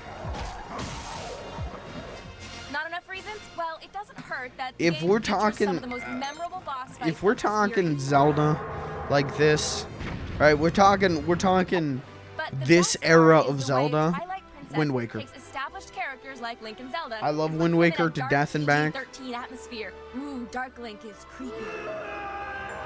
Yeah, I think a lot of people love Twilight Princess because it is dark. It's a serious take on Zelda. And there's a lot of merit in that at the time, as Nintendo was trying to push itself more and more to like, well, as the industry was pushing Nintendo more and more to kid stuff. There's something to be said about Twilight Princess, and I think it's a completely serviceable game. In assembling a list of the best games we've reviewed, we had to leave off just I really some like real Wind Waker. sentimental favorites. The next one hurts me most of all. Here's Okami. Honorable mention, Okami. Yeah, that belongs on the honorable mention. In but- real life, I can't get my mom to call me back. In a That's it. That's the end of the review. Why would you do that? Okami, I run and flowers bloom in my wake. In real life, I can barely draw a stick figure. In Okami, I paint the flowers onto the trees. Without me, the world is darkness and I am the source of everything good. You can't help but love the enchanting and often surprising journey that is Okami. 100 hours of joy, quirky characters, and magical moments all add to this divine dog's appeal. The fighting system is I like meaning Okami a even though lot. you're fighting I never with a beat it, paintbrush, the action never stagnates. but I liked it a lot. My favorite part is when you're gathering the dog guardians, Can go on because a I bit like too seeing long. all the different types of dogs. And you have to fight the same boss 3 times. And who am I kidding? It's Zelda in wolf's clothing. Okami captured our hearts, but it won't capture a spot on our top 10 list. You Okay. never realized a game about calligraphy and magical goddess dogs could be that good. Hi, this is Reggie Fils-Aimé. Reggie! My dad's here, guys! It's my dad, Reggie! President and Chief Operating Officer for Nintendo of America. And Alright, my Reggie, favorite here we games go. of all Super time Mario Bros. are Zelda, Link to the Past, and Zelda. Okay, these two just came out. These two just came out whenever he's saying this. Reggie. Stop promoting for 1 minute, dude. Just 1 second, Reggie. But you know what? Honestly, Reggie's so earnest. This is probably 100% true. He probably really enjoyed those games. You gotta love Zelda, him. Phantom Hourglass, and Brain Age 2. In a moment, our countdown continues with the big 3, which will make the cut. God of War, Grand Theft Auto, Resident Evil 4, Star Wars, Knights of the Old Ooh, Republic. KOTOR. Find out on XPlay. Yeah. Well, that computer chair thing started. That happened because Jason Schreier, who is an artist I love, he works with Mega 64 all the time. I own a shit ton of his designs on shirts and posters. He was like, Reggie's retiring. Look at this. Look at his retirement video. Look at this terrible chair he's sitting in. We gotta get Reggie a good chair. We gotta get my man Reggie a good chair. And so it started, like, it was like all these petitions, and then the company who makes this really nice chair like sent him a chair. This is a retirement gift. Jason does not get credit for that. He really should. But yeah, I saw that whole thing unfold. Welcome back to X-Play's Top 10 Games Ever, presented by Subway. Ever. We're counting down the best games we've ever reviewed, and we finally hit Flavor Country. Here's number 3. What is that? Number 3, God of War. Yeah, I would not put that anywhere on the top 10. Is there really anything left to say about God of War? It sucks. Here's an original title that came out of nowhere to Oh, join the fucking pantheon say of it, video game lads. classics. It's a little not bit for the faint of stink. heart. This is an Action Heroes action game. Thanks to the winning combination of ass-kicking, throat-stabbing, Gorgon-decapitating, OG ultra-violence, God of it's War is a rightfully secured the stanky-ass third game. place on our list. Your final lesson is at hand. The collection of Beyond Behemoth boss battles reset the bar for every action game to come out since. On top of that, God of War features a well-written We did a storyline lot that's of filled with interesting sure, things to beautifully the rendered industry, cutscenes, but and it is a refreshing to play a stanky-ass with game. well-directed voice acting. Athens needs you. The gratuitous nudity doesn't hurt either. Okay. Nor does the bumping, grinding mini-game. Wait, Kratos looks sad. What's wrong, buddy? The gods of Olympus have abandoned me. Oh, that sucked. Hey, how many years in a decade? 10 years. What did you think of the Sopranos finale? I didn't want them to die. Yeah, that was the stupid joke. Sorry, we were just trying to kill time. You succeeded. We've sung the praises of God of War a lot over the years. I've But tried this God is of a War game 1 that truly deserves the too hype. many times. Here's to you, kid. I don't Here's like it. to you. I don't like it at all. Had become the new I think that game big stinky. God of War. As we head into the top 2 That game games smells in the worse history than of the people who X-Play, play it. we have to give a special shout out to a franchise that revolutionized gaming, but didn't quite make the cut for this list. Here's our honorable mention for the Grand Theft Auto series. Honorable mention, the Grand Theft Auto Really? franchise. Missing No because by shit. Chrono Trigger is one of the I thought for best-sellingest, for sure card-jackingest, butt-kickingest, pimp that daddiest, San Andreas stuffingest, was gonna be floatingest number games 2. of the last few years. I'm of course talking about the Grand Theft Auto 3 series. All right, here's my Rockstar's genre-defining shitty mayhem Grand Theft simulator Auto opinions. That's as good at creating controversy as it is innovative gameplay. You're a real professional, baby. GTA 3's I don't open-ended sandbox think, style of gameplay has been copied the repeatedly, PS2 but era never with the GTAs same have style aged and humor. even remotely Damn, well. Penny. I was just I think wondering those what took y'all games have so long. aged From the original like confines of Liberty City cheese to in a the hot car. sun-splashed world of Vice City to the wide expanses of San Andreas. GTA 3's If I want a anything goes GTA fix, I'd concept play has 5, always right? been backed up by That clever being and said, funny though, writing, voiced by the their occasional major impact movie on stars. gaming is immeasurable, But it's right? the freedom that makes GTA so much fun. And there's The still freedom to run a down huge merit pedestrians, flamethrower in their cops, and just atmosphere, generally in their go nuts. soundtracks. It's something no other game before It's it has just their ever mission done. design has So has why is it not in the aged top 10? so All that badly. innovation and the sheer variety of things to There's do. just I feel like there's getting my just hair not cut right fun. now. Missions can often The games are frustrate, fun. The and we missions couldn't even do not end up that swim fun. Until the third game. Sure, each iteration broke the mold. San and Andreas pressed is the baggy pants closest. off us, but we're The missions putting our get to money being on fun, GTA 4 to be the true but king of the streets when it comes it's out like this 50-50 with fall. that one. And now, coming in at number 2, possibly the best Star Wars game and role-playing game of all time. KOTOR. Number 2, Star Wars: Knights of the Old Republic. Yeah. I know, Sure. I know. We're this close to the top spot on the countdown, and we pull out not just an RPG, but a Star Wars game. Settle down, and let me tell you about a game of old and the Republic for which it stood. There is no escape for us. Set 4,000 years before the KOTOR Star is Wars really movies, fucking Star good. Wars I've Knights talked of the about Old KOTOR Republic before is an on this RPG channel. from BioWare. You I play an amnesiac absolutely fledgling adore Jedi on a crash KOTOR, course to learn the ways of the Force before you but confront Darth Malak, the baddest Sith second in the greatest galaxy, game of up all to here time, with Sith. I don't know. In a top 20, There had never really maybe been a I'd game put it like as it on number a 20. console. It took the strategic planning, intelligent writing, and pseudo-real-time combat often seen in PC games and applied it to a license that desperately needed a shot in the arm. By removing the story from the era of the films, KOTOR gives you a wide-open playground to explore, with just enough familiarity to keep it feeling Star Warsian. You build a lightsaber, learn new abilities, and choose Yeah, I to don't know. walk I either love the light or dark KOTOR. path through your actions. The nights that I spent playing KOTOR Perhaps till the greatest sun yet came up hardest to define are element of like the game is the etched way it into embodies my the concept soul. of the Jedi as old than Kenobi originally described them. The guardians of peace and justice, But sort of like intergalactic sheriffs. the second greatest There's a game of all purity to time, Coach I Moore's don't know. depiction of the Star Wars I don't universe know, that has man. yet to be matched in any medium. Star Wars Knights of the Old Republic sits proudly as the #2 game of all time. This is the destiny of the Jedi. To provide further perspective on our list So of the best Resident Evil games of all 4 is time, number Kevin one, right? Pereira is over with Morgan to let us know what his favorite games of all time are.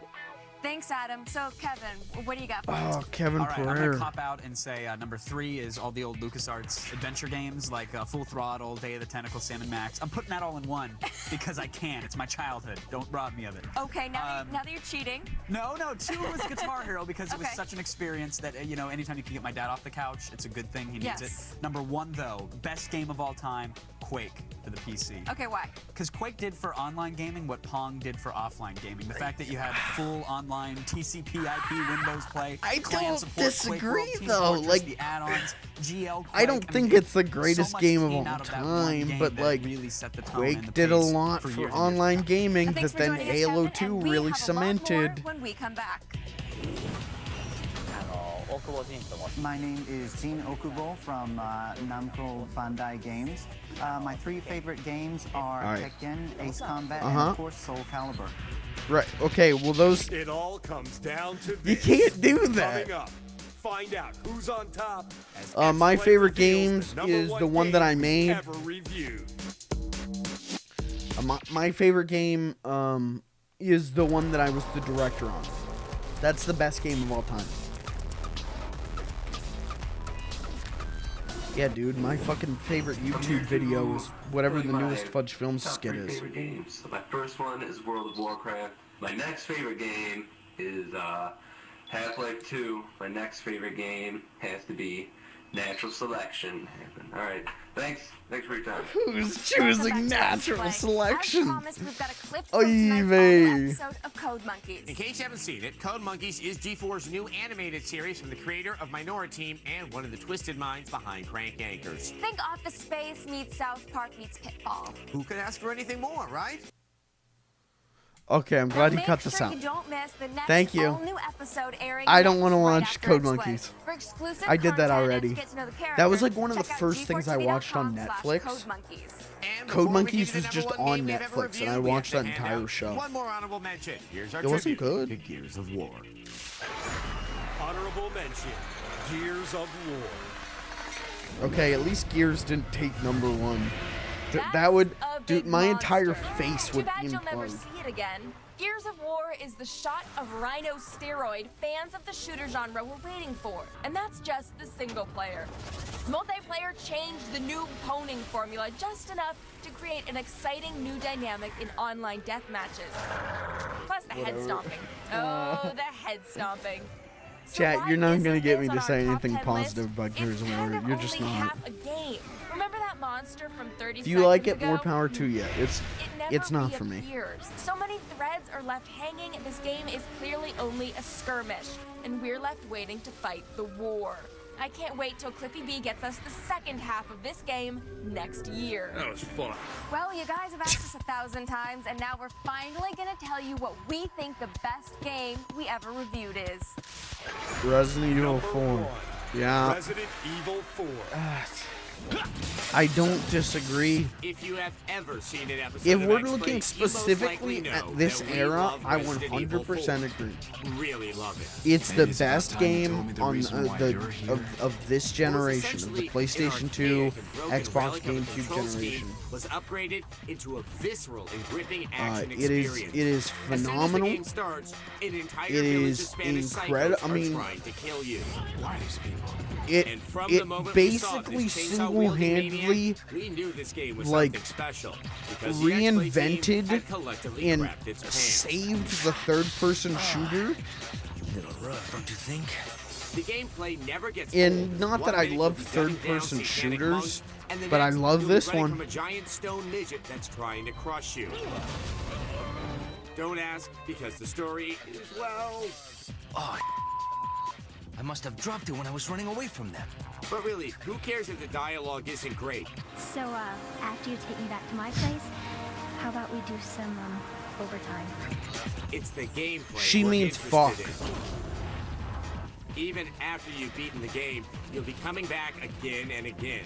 Whether it's just to see the president's daughter degrade herself. How rude! Or, if you've got the PS2 version, you can play the Assignment Ada side mission. 2007 With this much stanky year. perfection wrapped up into one game, it's no wonder this game is best of the X-Play best. Very cute. For more of the best games around, be sure to watch X-Play on Wednesday, August 8th for this year's G4EA Awards. Make your voice heard. Head over to g4tv.com/G4EA right now to vote on your favorite games. And stick around because coming up next is another What's coming up next?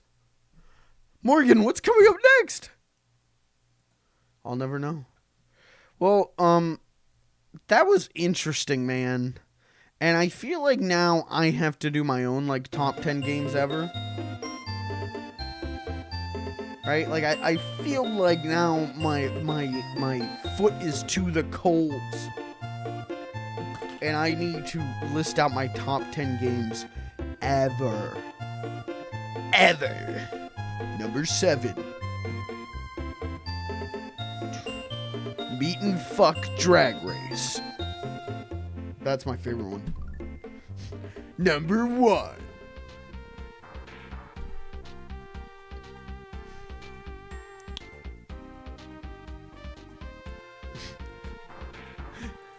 Okay, let's do this. Let's do this in the coolest way possible, right? Listen, you're gonna love these production values, chat, all right? This is why you come to my stream, right? We just watched X play. Those production values are nothing compared to this. Okay, all right. Top 10 games of all time. Let's set some ground rules, all right? Only one game per franchise. And I'm speaking... These are the best games of all time. Not my favorite games of all time. That's a completely different list. But if we're talking the games that had the most influence, were just goddamn the best to play, let's rank them. Alright. Somewhere on this list, I'm gonna say flat out, somewhere on this list, we gotta do, somewhere on this list is Minecraft. That's just flat out true, right? If we're talking about influence and genuinely good game, right? Those are the two things we're judging these games by. Minecraft's somewhere on that list. I'm gonna say Mario 64. That's 54. That's a different game entirely. That's got to be on the list, right? Like, basically pioneered 3D gaming, right? Taught everyone else how to do 3D gaming. Half-Life 2. Got to be on that list.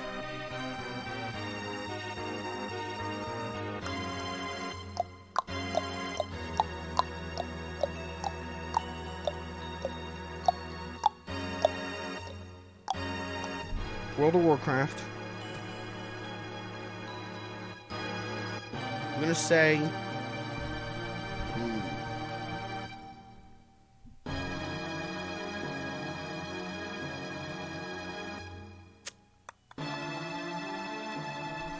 I'm thinking Metal Gear Solid 1.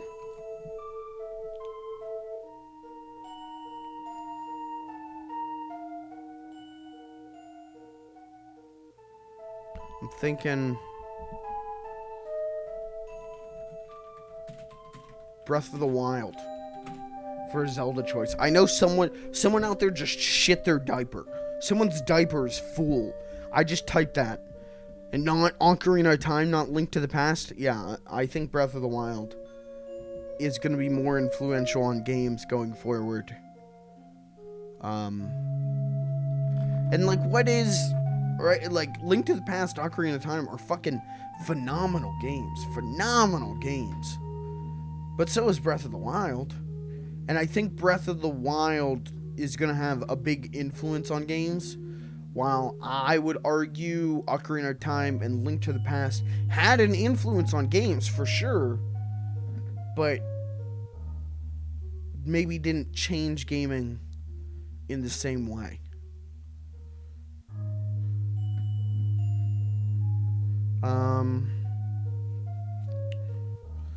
What are some others?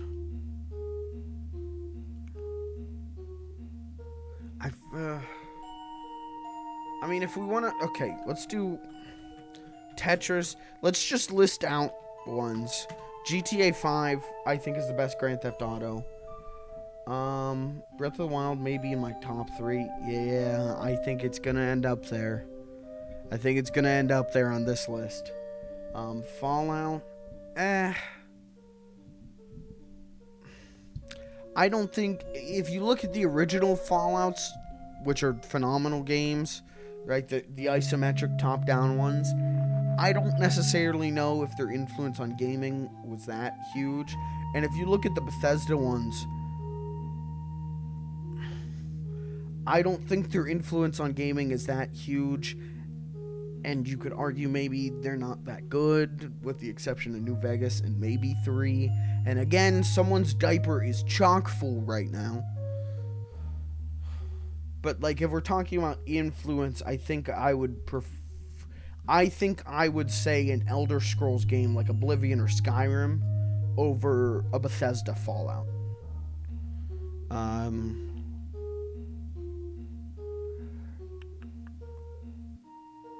Let's say, I'm not saying this is going to end up on the final list, but Crash 2.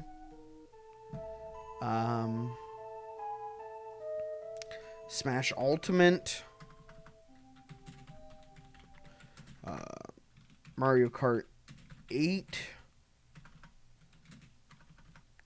Again, we're just making our list and then we'll narrow it down.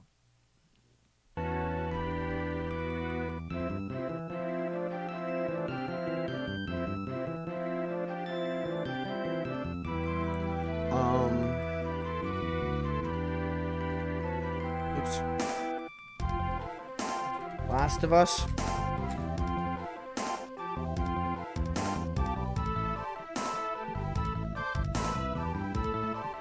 I mean, Assassin's Creed 2. That one's not gonna... I'm telling you flat out, that one's not making it to the top 10. But I'm just thinking of influential games, right? Monkey Island.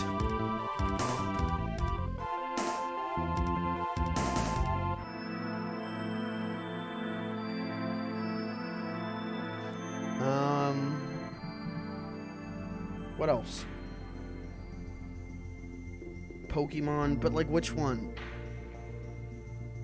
What is the best Pokemon game?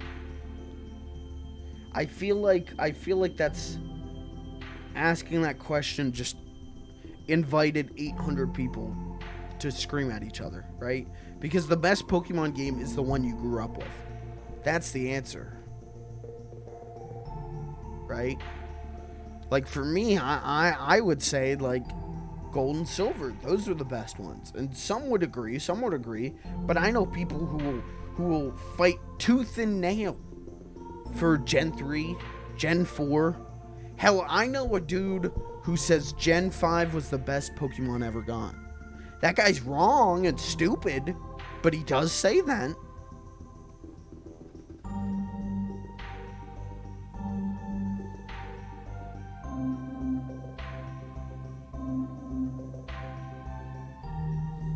Just because we're listening to music on it. Donkey Kong. Country. I'm gonna say 2.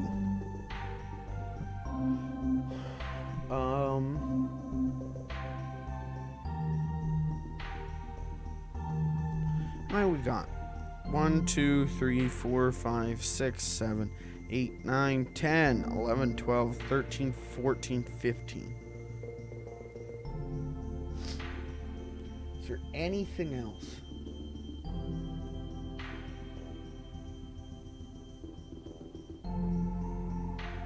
There's no NES games. I guess you could argue Tetris, right? But like, I feel like the NES is when we learned what games could be. And then the Super Nintendo is when we learned how to make games good. And then the N64 is when we learned how to make games in 3D, right? And then the PlayStation 2 is when we learned how to make those good. And then I don't know what the fuck happened during the Xbox 360 era. That games like shit themselves. And then this generation we learned that indie games are good.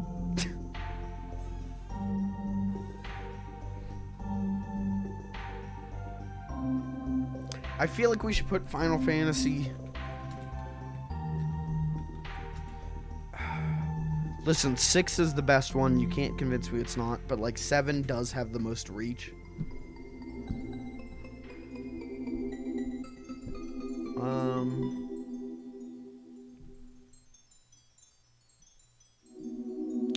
What else?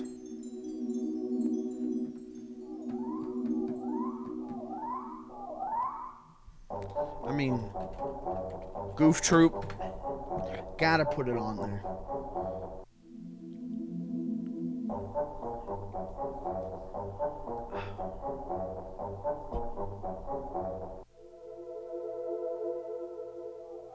I feel like it wouldn't make the top 10 though, but like Stardew Valley, right? That game has like ripples, right? Where like my mom plays that game, and my mom doesn't play games, right? But she plays Stardew Valley.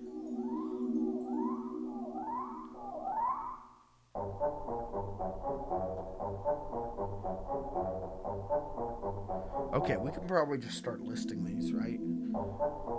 We can start putting these on. We can start taking these off. Let's start there, right? I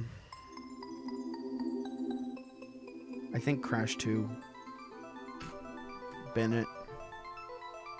I think Assassin's Creed 2 maybe had a big impact on games, but it's not good. I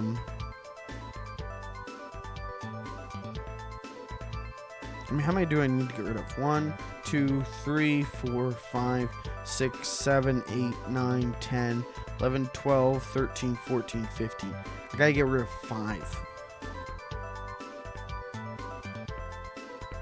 Fuck. Smash Ultimate or Mario Kart? Because Mario Kart's like what I said with Smash Ultimate. These are very similar, right? These occupy the same place in my mind of like, you can bring your Switch anywhere, and play these and whip these out, and everyone will have a blast.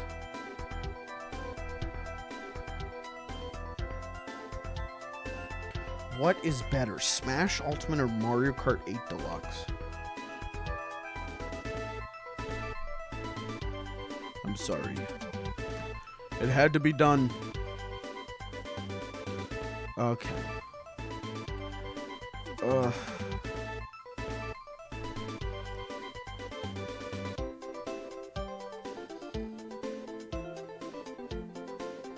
This is tough. This is the hardest thing I've had to do in my life.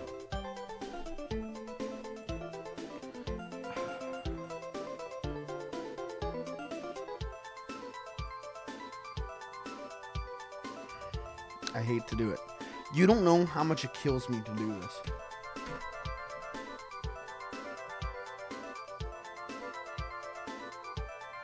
Okay, Metal Gear Solid and Final Fantasy VII occupy the same place in my brain, right?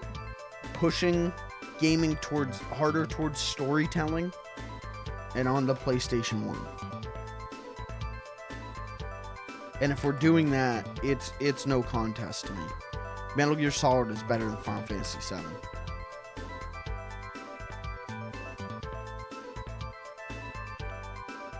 Two more.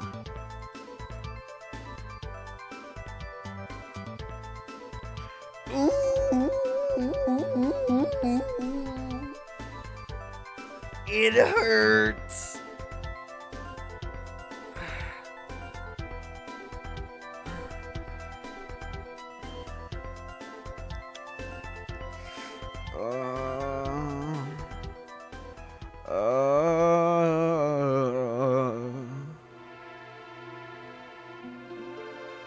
This is so painful.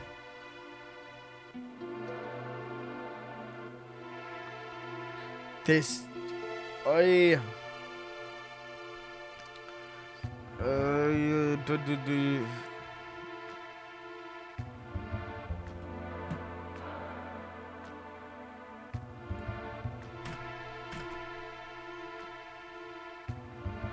Okay, one more. The top 11 is Minecraft, Super Mario 64, Half-Life 2, World of Warcraft, Metal Gear Solid, Legend of Zelda Breath of the Wild, Tetris, Grand Theft Auto 5, Smash Ultimate, The Secret of Monkey Island, or Goof Troop. I gotta get rid of one more to get to a top 10. Looks like it's gonna be Half-Life 2. Sad day. Okay, so we've got our top 10. Alright. I can't get Half-Life 2 to come back. I need Half-Life 2 back.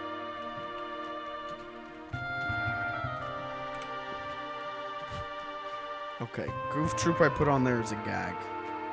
But Goof Troop's legitimately a fun game. Okay, this is our 10. Now we just need to assemble them. What is the worst one out of these? Probably the one I think is great, but genuinely probably has the least amount of impact is Monkey Island. So we'll put that at number 10. Monkey Island is super important to point and clicks, to narratives and games, and in my eyes, to comedy games. It was the first game that was funny, and it's one of the few games that is still funny. And I will say Monkey Island 1 and 2, you can kind of swamp them out on this list. I think either is applicable. Okay. Number 9, I would say Smash Ultimate.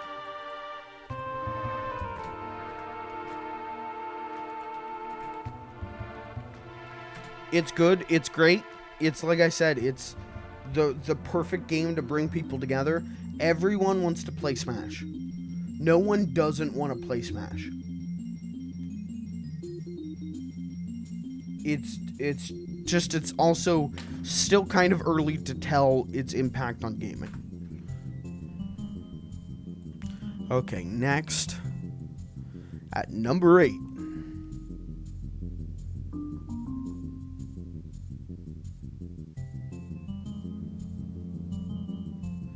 Fuck.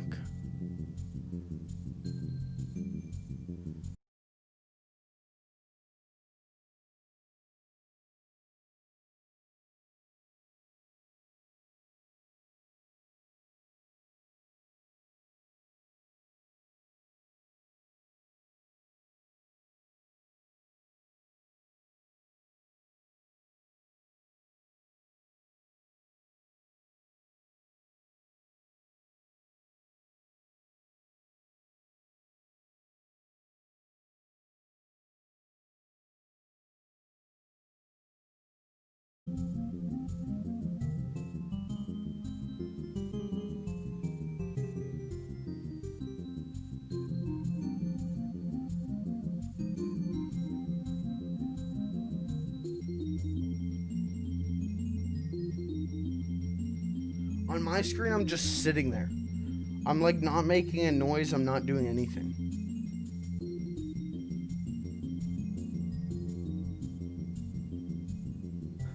I don't know if you can see me or not.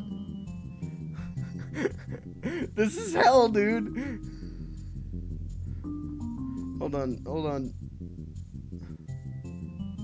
know if you can see me. There we go. That was fun. It didn't like me putting Metal Gear Solid at number 8. Metal Gear Solid changed storytelling in games, right?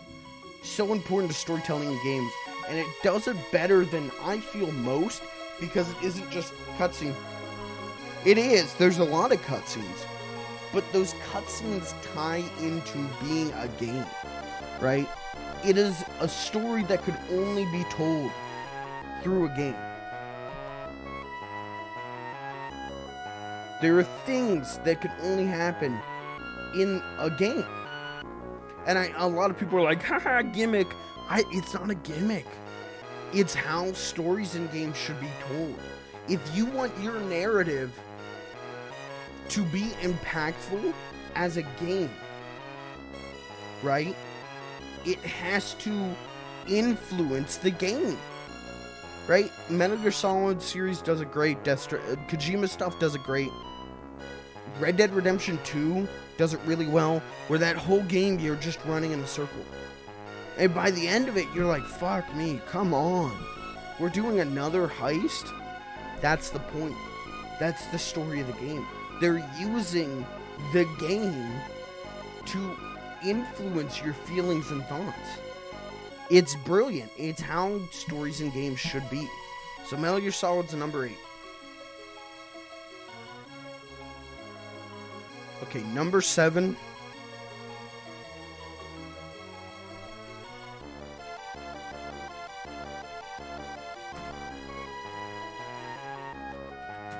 Also, yes, you can direct my thoughts on storytelling in games at Left 4 Dead 2. Not Left 4 Dead, Last of Us 2. I have things to say about that game. I won't right now, but I have things to say. World of Warcraft, definitely a 7. Definitely deserves a place on the list. MMOs, multiplayer gaming would not even remotely be the same without WoW. Yeah, I don't think I have to explain why WoW is so important. Friendships were created because of WoW, right? Like, people have whole social lives because of WoW. People also have no social life because of WoW, but I think WoW is super important. I'm gonna say 6.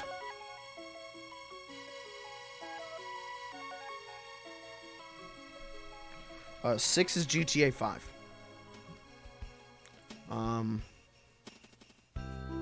To me, GTA 5 is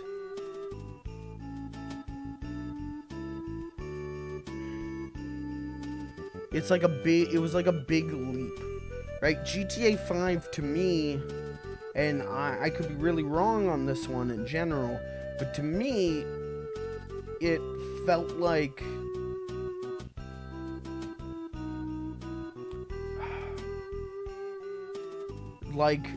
environmental storytelling and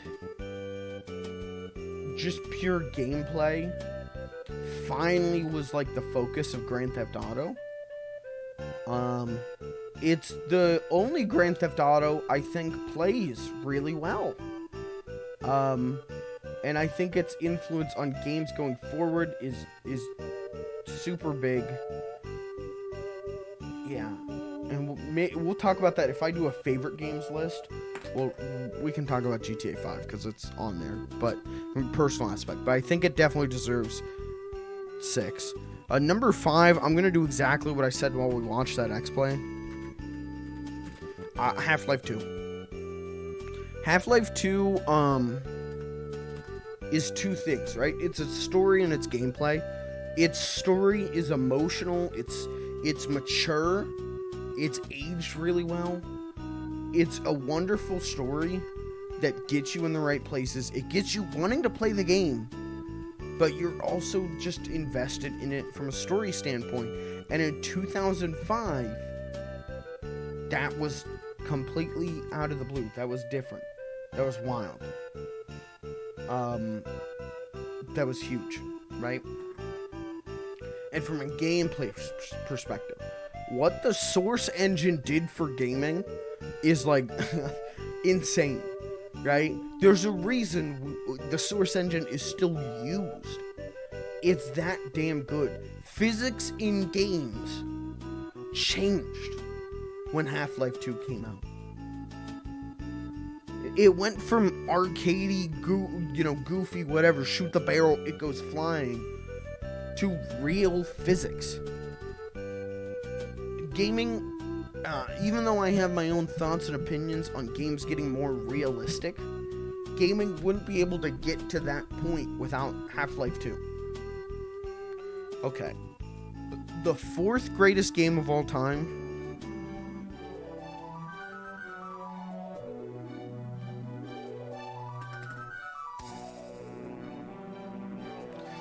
Oh, fuck.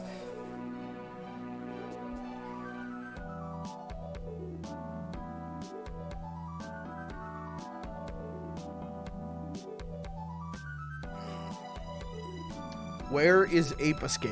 Yeah, you're right.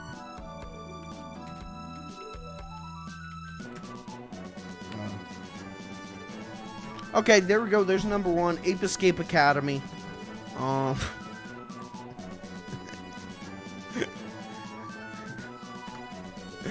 How you doing, Beeler? Number 4. There's two ways I could do the top 4. And I hate both of them. There's part of me that would put Tetris at 4. Because Tetris is a fantastic game, but has no story, right? And maybe it doesn't have the greatest impact.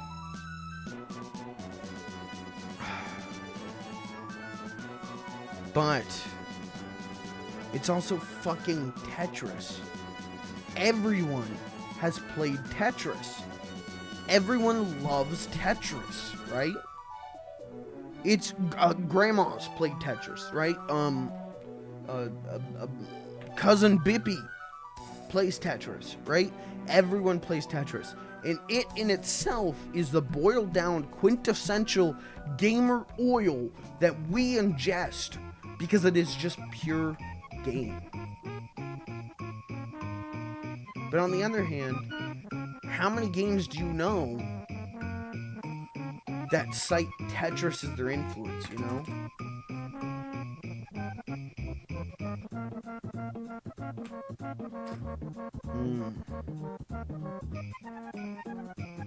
Fuck. I hate Tetris. Ban him. Someone ban him. Get him out of here. I want him beaten to a pulp. Even Cousin Bippy plays Tetris.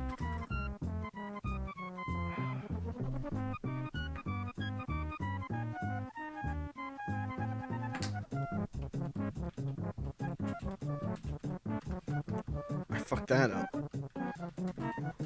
I'm putting Breath of the Wild as number 4. If Tetris wasn't on here, it would probably be 3. Breath of the Wild is fucking fantastic. Breath of the Wild, I've been playing games since I was a kid. Since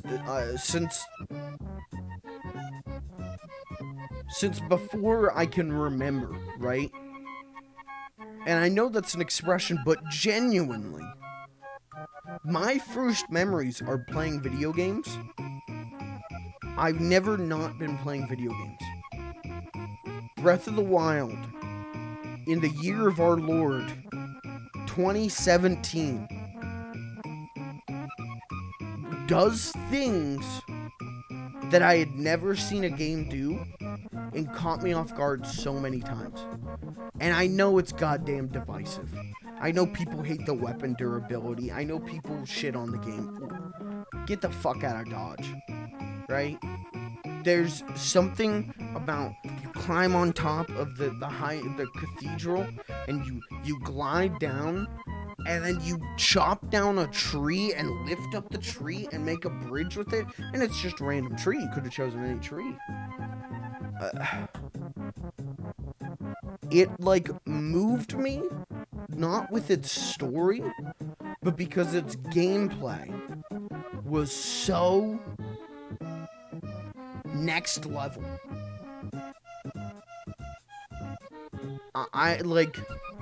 I fucking love Breath of the Wild.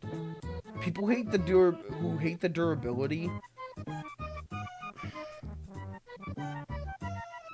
That's part of the game. That's like, yeah, I don't like Mario because you have to jump. Okay. I don't like Mario because the Starman runs out. Okay. That's dumb. Like, the only thing I will concede, it does suck ass whenever your high tier weapon breaks. I can't remember if there's a way to repair things before they break. I really can't remember. And I think the Master Sword, you should have just been allowed to go fucking hog wild with it. But it's literally a mechanic of the game. And it makes that game more challenging. It makes it more... You have to think while playing it. The last Zelda game, right? Skyward Sword before that? What a fucking turd. And I know diapers are now full. People love Skyward Sword. That's fine. More power to you. I know that my feelings towards Skyward Sword are kind of unjust, but I hated it. I hated it so much because it was dumb baby bullshit. It held your hand. It was like walking through a hallway. That was the game. Breath of the Wild is just an open door. Go ahead. Go do whatever. And I fucking love it. And I'm glad that we're seeing more games take inspiration from Breath of the Wild. I want more open-ended games. I want more games that are more open. Where if you want to go fight the final boss, hey, go do it. If you're good enough, you can go do it. But you gotta be real fucking good. I love that shit. That's why Breath of the Wild is number 4. Okay. Number 3, Tetris. I said my thing about Tetris. I talked about Cousin Bippy. Everyone plays Tetris. Everyone loves Tetris. Tetris is quintessential video games. It is a gamey game. It is the gamiest game to ever be gamed, right? Wonderful. I fucking love Tetris. I don't know if I need to say any more about Tetris. I think you get it. Now, this is where diapers are about to be fucking filled to their brim. Diapers are... I'm going to see diapers lined up in the street after what I'm about to do here. And I've been thinking about this since I put these two suckers on here. Because I knew it was going to come down to Minecraft and Super Mario 64. What is the greatest game of all time? Now, I want to say, I'm going to address some people who may see this and go, Mario 64, a bad game. Why not Mario Galaxy? Why not Mario Sunshine? Why not Mario Galaxy 2? Well, there's a simple answer to that. And with the exception of Galaxy 2, so namely, Mario Sunshine and Mario Galaxy suck. They suck. Now, Mario Galaxy 2 is phenomenal, but it doesn't have much of an impact, right? It didn't change gaming. But Mario Sunshine and Mario Galaxy can suck a fart right out of my ass cheeks.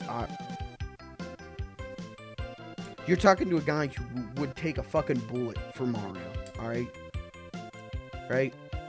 I would shout, Mr. President, get down if someone took a shot at Mario. But, Mario Sunshine is stiffer than my dick when I play a meat and fuck hentai game.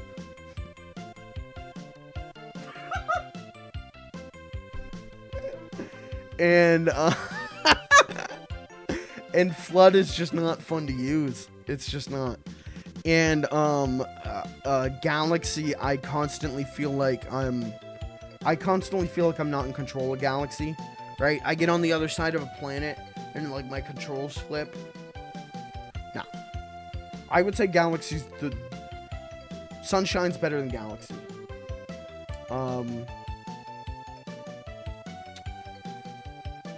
Galaxy 2 is great though. Galaxy 2, like, their level design's much more simplified, and that game rules. I would even say Mario Galaxy 2 might be the best 3D Mario. It's just it had no real impact on gaming as a whole, right?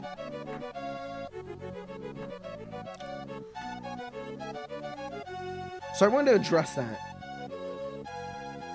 Because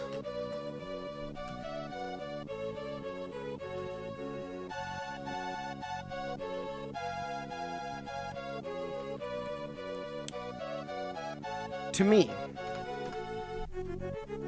oh, diapers are filling.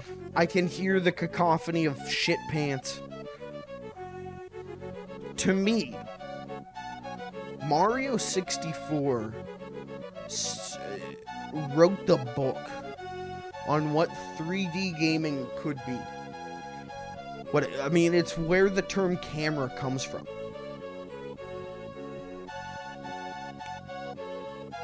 But if we're talking influence on gaming,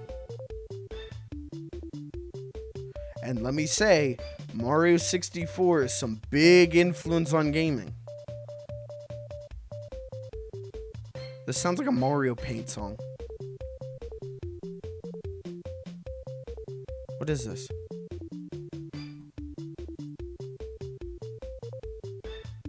Okay. Yeah, let that play. Mario 64. Perfect. Perfect game. Aged a little bit rough, but fine line. Minecraft has such a huge influence on video games.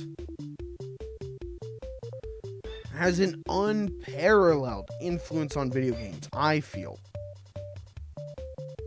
The whole survival genre is because of Minecraft.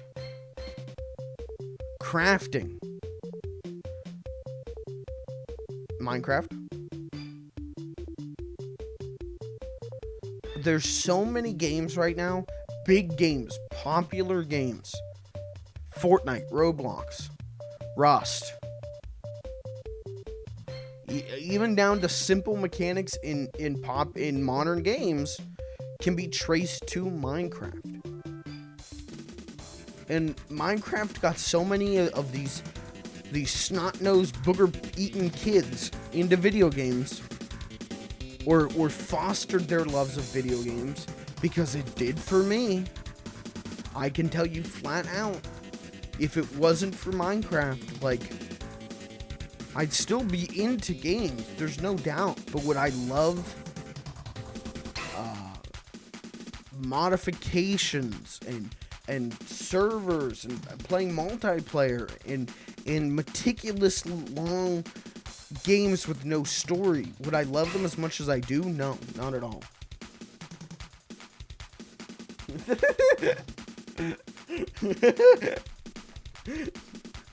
Dude, that'd be sick right now. That should be number one. Hold on, we'll do 0.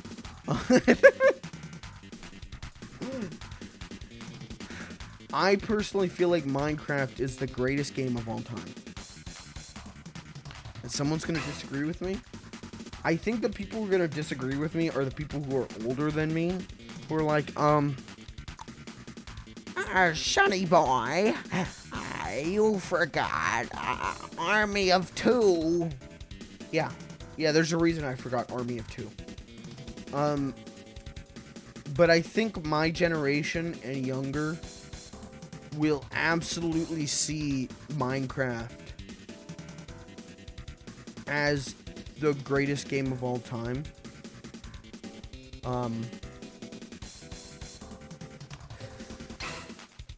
And I'm really hoping that people younger than me don't end up putting Fortnite there, because Fortnite sucks. Fortnite's as popular as Minecraft. Its influence is huge. It's just, it sucks as a game. It's not fun. Anyway, that's my top 10 games of all time. Sorry if you hate that. Sorry if you think that stinks. But to me, this is the top 10. Now, I think in like 10 years, in a decade, I think this one's gonna come out. I think Smash Ultimate might pop off the list.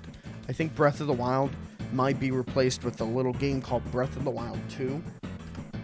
But and I think GTA 5 is going to be one that's going to be off this list. But I think these older games, I think are going to stay kind of firm on that list. Though I could see someone arguing that World of Warcraft comes off the list and you replace it with Fortnite. And I think the further we get away from classic good WoW, I think that argument will become more and more popular. I think the WoW was never good argument is going to get real popular in the next couple years. And those people are going to be dead fucking wrong. But again, I strut my stuff and I'm so stressed out. Am I nuts? Zoop, you can't just steal Blister in the Sun like that. Okay. You want to see my top 10 game, my personal favorite top 10? Yeah, I have this written down. I've made a top 10 of all the things important to me. Right, like top 10 games, top 10 movies, top 10 comedians, to whatever. Because people will ask me what it is, and I can't tell you what it is off the top of my head. Okay. This is my personal top 10 favorite games. These are not the greatest games of all time. But my personal top 10. I haven't looked at this list in a year, so this is going to be... I don't think anything's changed.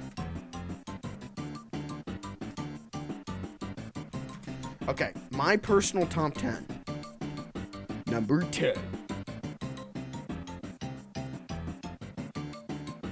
Is that really my number 10? 1, 2, 3, 4, 5, 6, 7, 8, 9, 10. That's really my number 10? Really? I'm gonna write this down, but this is not my number 10. Crazy Taxi. A year ago, I said Crazy Taxi was my 10th favorite game of all time. Really? Why? No. No. I love Crazy Taxi. It is not my 10th favorite game of all time. I don't know what I was thinking. I'll put Minecraft there. That's fair. I love Minecraft. Okay, number 9. Wow. Hey, guys, tell me if you've seen this one in the number 9 slot tonight. Oh, chat, this looks really bad. Because my number 8...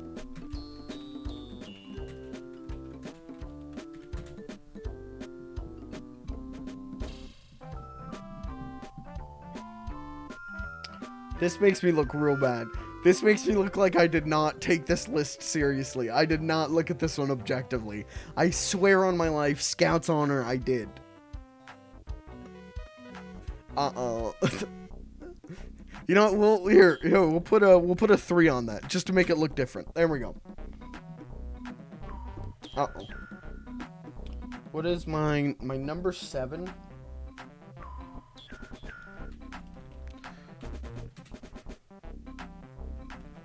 Yeah, it's one game. Don't tell me it isn't. Sonic 3 and Knuckles. There's no Sonic game here. for the best games ever, but I love Sonic the Hedgehog. Not in like a furry way, but in a, like, the aesthetic, the speed, the music, the gameplay. Honestly, like Sonic 1's rough. Sonic 1 asks you to do precise platforming with an imprecise character. But Sonic 2 is phenomenal, and then Sonic 3 and Knuckles is a game that, like, epitomizes summer to me. Honestly, we'll talk about it at the end, but Sonic 3 and Knuckles epitomizes summer to me. It and Sonic Adventure are like constant summer replays for me. They're quick, they're breezy, they're fun, they're memorable, they're charming. Okay, number 6.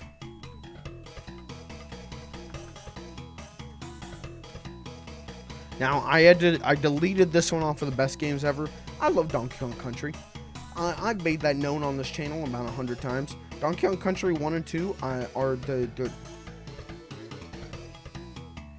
If I wasn't looking at influence on gaming as a whole, they would have ended up on this list somewhere. I think those games are just flat out fucking good, especially 2.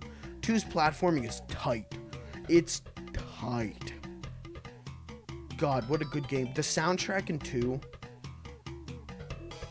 I listened to the soundtrack of Donkey Kong Country 2, and there's a feeling in the pit of my stomach of nostalgia for an era I never lived through. That's how goddamn good David Weiss is. I love that game. I love that funny monkey. Alright, number 5. Super Mario 64. This is another one of the, again, just like constantly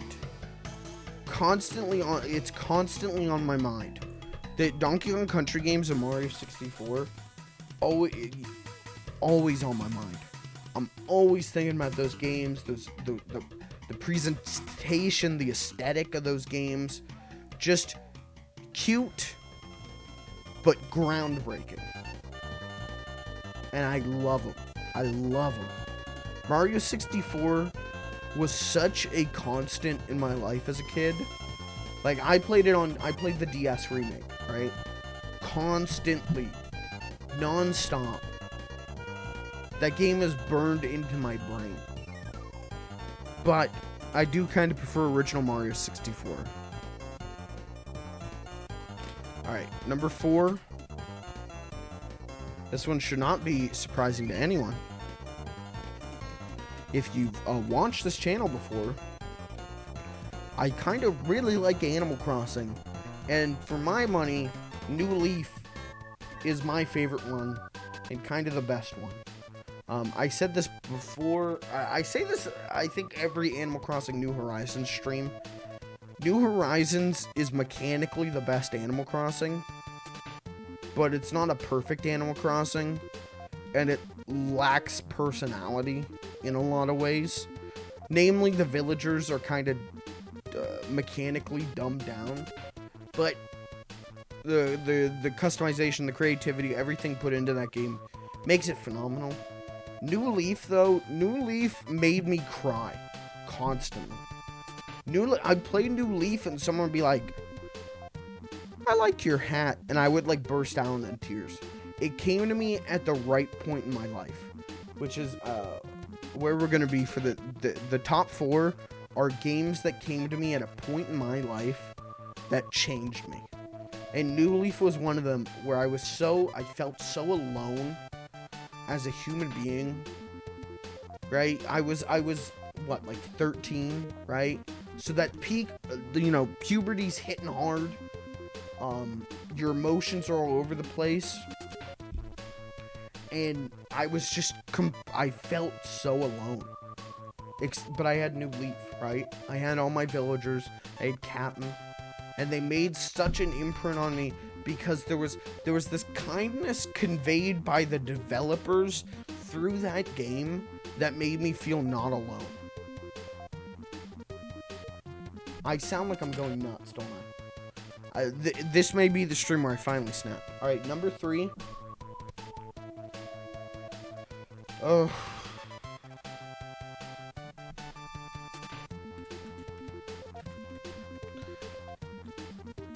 This is gonna shock some people. Not 2. 1. Now, let me say this list is not a pick one from one franchise. We'll talk about that later. Red Dead Redemption used to be my favorite game of all time. It was my number 1. I don't think it's aged particularly well, but Red Dead Redemption taught me empathy. And I know that sounds fucking insane, but Red Dead Redemption came to me at this point in my life, and it really affected me, and it showed me that your actions have consequences in a way that still sends ripples through my life. It's a beautiful fucking story. It's a wonderfully fun game. John Marston is one of the most well-written characters in all of gaming.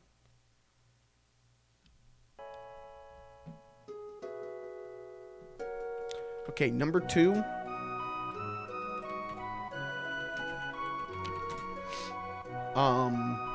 This one pretty much goes hand in hand with New Leaf. Yoshi's Island came to me at a point where I remember very vividly feeling depressed. And then I played Yoshi's Island. And that game doesn't stop for a second, for a moment. That game never stops trying to make you smile. Not laugh, smile. Its graphics are cute to the extreme. Its music is bumping. Its gameplay is constantly turning what you know on its head. And if you know a lot about the Super Nintendo, the things it does is incredibly impressive for the console. That it made me smile.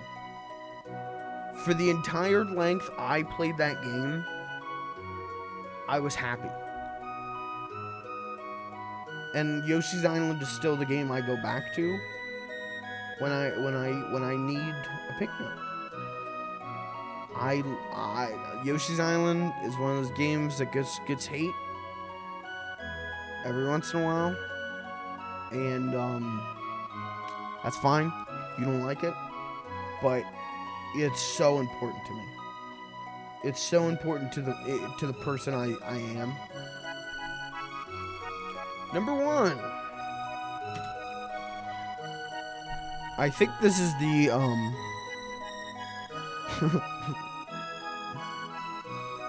I think this one is gonna maybe upset some people.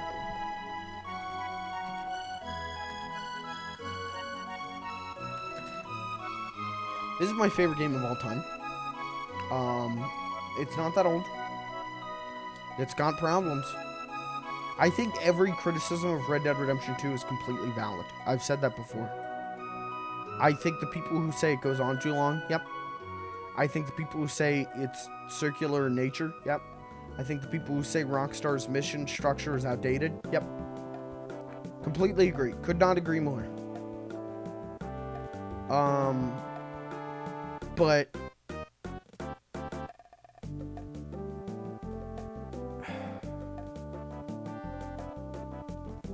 Red Dead Redemption games seem to have this way of coming into my life exactly when I need them and not overstaying their welcome and becoming definitive of that era of my life, of that part of my life. They don't define it, but the things happening around it are so similar in a way that my brain can only connect that I am desperately in love with them. And Red Dead 2, I think absolutely is a comfort food game for me, is a safe space game for me. Red Dead 2 is a game I go back and I ride around my horsey and I go fishing and pick some flowers. And I live in that world for a bit, and I am not here, right? But the story of Red Dead 2 and the story of Red Dead 1 showed up in my life whenever those games came out. Showed up in my life and, like, helped me make sense of my life at that point. Red Dead 1 came to me when I was the snot-nosed kid who was just kind of awful. Just a real, like, legitimately not a good kid. And yeah, it taught me actions have consequences, and, like, I should be a better person. It's something I'm still working on, but it's something I try to do, right? Red Dead 2 came to me at this point when I felt like the relationships I had made and the life I had were falling apart, or just generally weren't worth keeping around. And that's the point of Red Dead 2, right? Is like,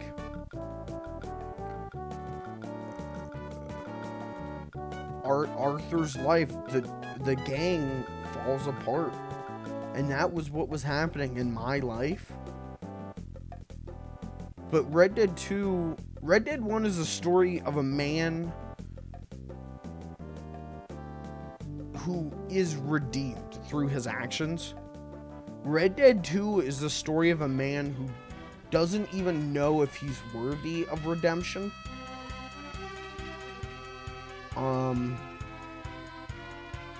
He doesn't even know if he deserves to be considered a good person. Which is maybe the most mature take, most mature story I've ever seen in a game, maybe in any media. And it's one that genuinely hits home for me. Of am I even worthy of being considered a good person? Am I worthy of success? Am I worthy? Right? A very human thought. And Red Dead Redemption 2 says different things to different people. Right? I know people who look at that story and go, Arthur isn't worthy of redemption. And I know people who look at it and go, he is. And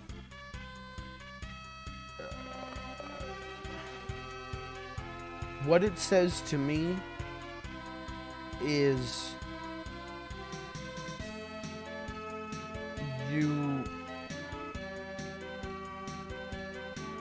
that everyone is worthy of redemption. Everyone is worthy of being a good person, being considered a good person. It's just the mountain you have to climb to get there is gonna be real fucking steep. And I don't think I'm someone who's made a lot of mistakes in my life. I mean, I've made mistakes, I have regrets, who doesn't? But I genuinely don't feel that I've, like, hurt people. Probably because of Red Dead 1 instilling morals in me. But there's still times where I ask myself, am I worthy? It's imposter syndrome, or whatever you want to call it. And Red Dead 2 is really good at putting those mind goblins to ease in a lot of different ways, and it just impacted me in the perfect way at the perfect time. And I feel like I'm a more mature person after playing it than I did before I played it. And I know some people, this fucking guy thinks he's more mature after he played Yeehaw Cowboy 2. Alright, I get it. Whatever. Yuck it up. But it gave me a better understanding of the people around me and myself. And I think that's the kind of media that is important to seek out. Anyway, sorry if that was boring. Alright, top 10 best games, my top 10 favorite games. How many of these are Nintendo? 1, 2, 3, 4, 5. Half of the list is Nintendo.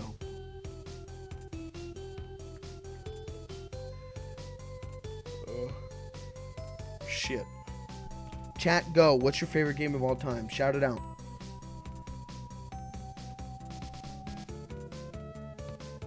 Sorry that I went on so long about Red Dead 2. Won't happen again. It probably will happen again. If you've watched these streams, you know I go on tangents about everything.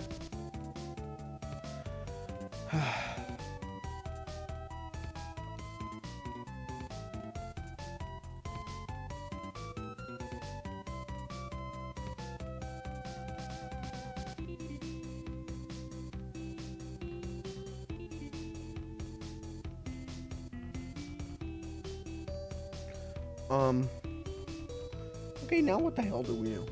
I guess I could just call it a stream.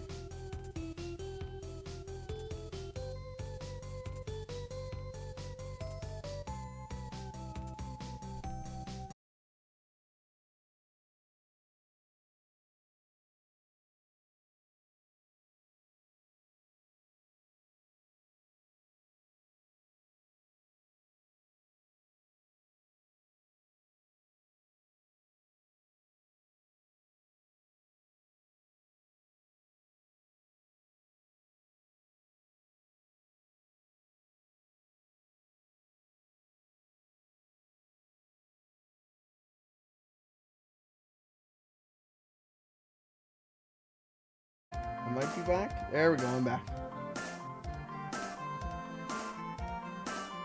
Man, I don't know how this is going to show up to the VOD watchers. Am I back, though? I don't know. Hopefully you can see me. I don't know how this is going to show up to the people watching the VOD. I think I'm going to call it. I think I'm going to tighten it up, especially because I think my internet's shitting itself.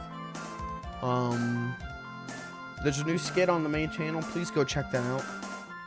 Please go check that out. Watch that. Click that. Smash that like button.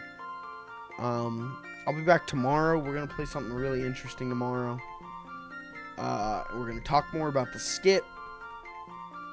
And we're going to go from there. That's it. That's how we're ending it tonight. That's it. The burp was the final straw. Good night. Squad along.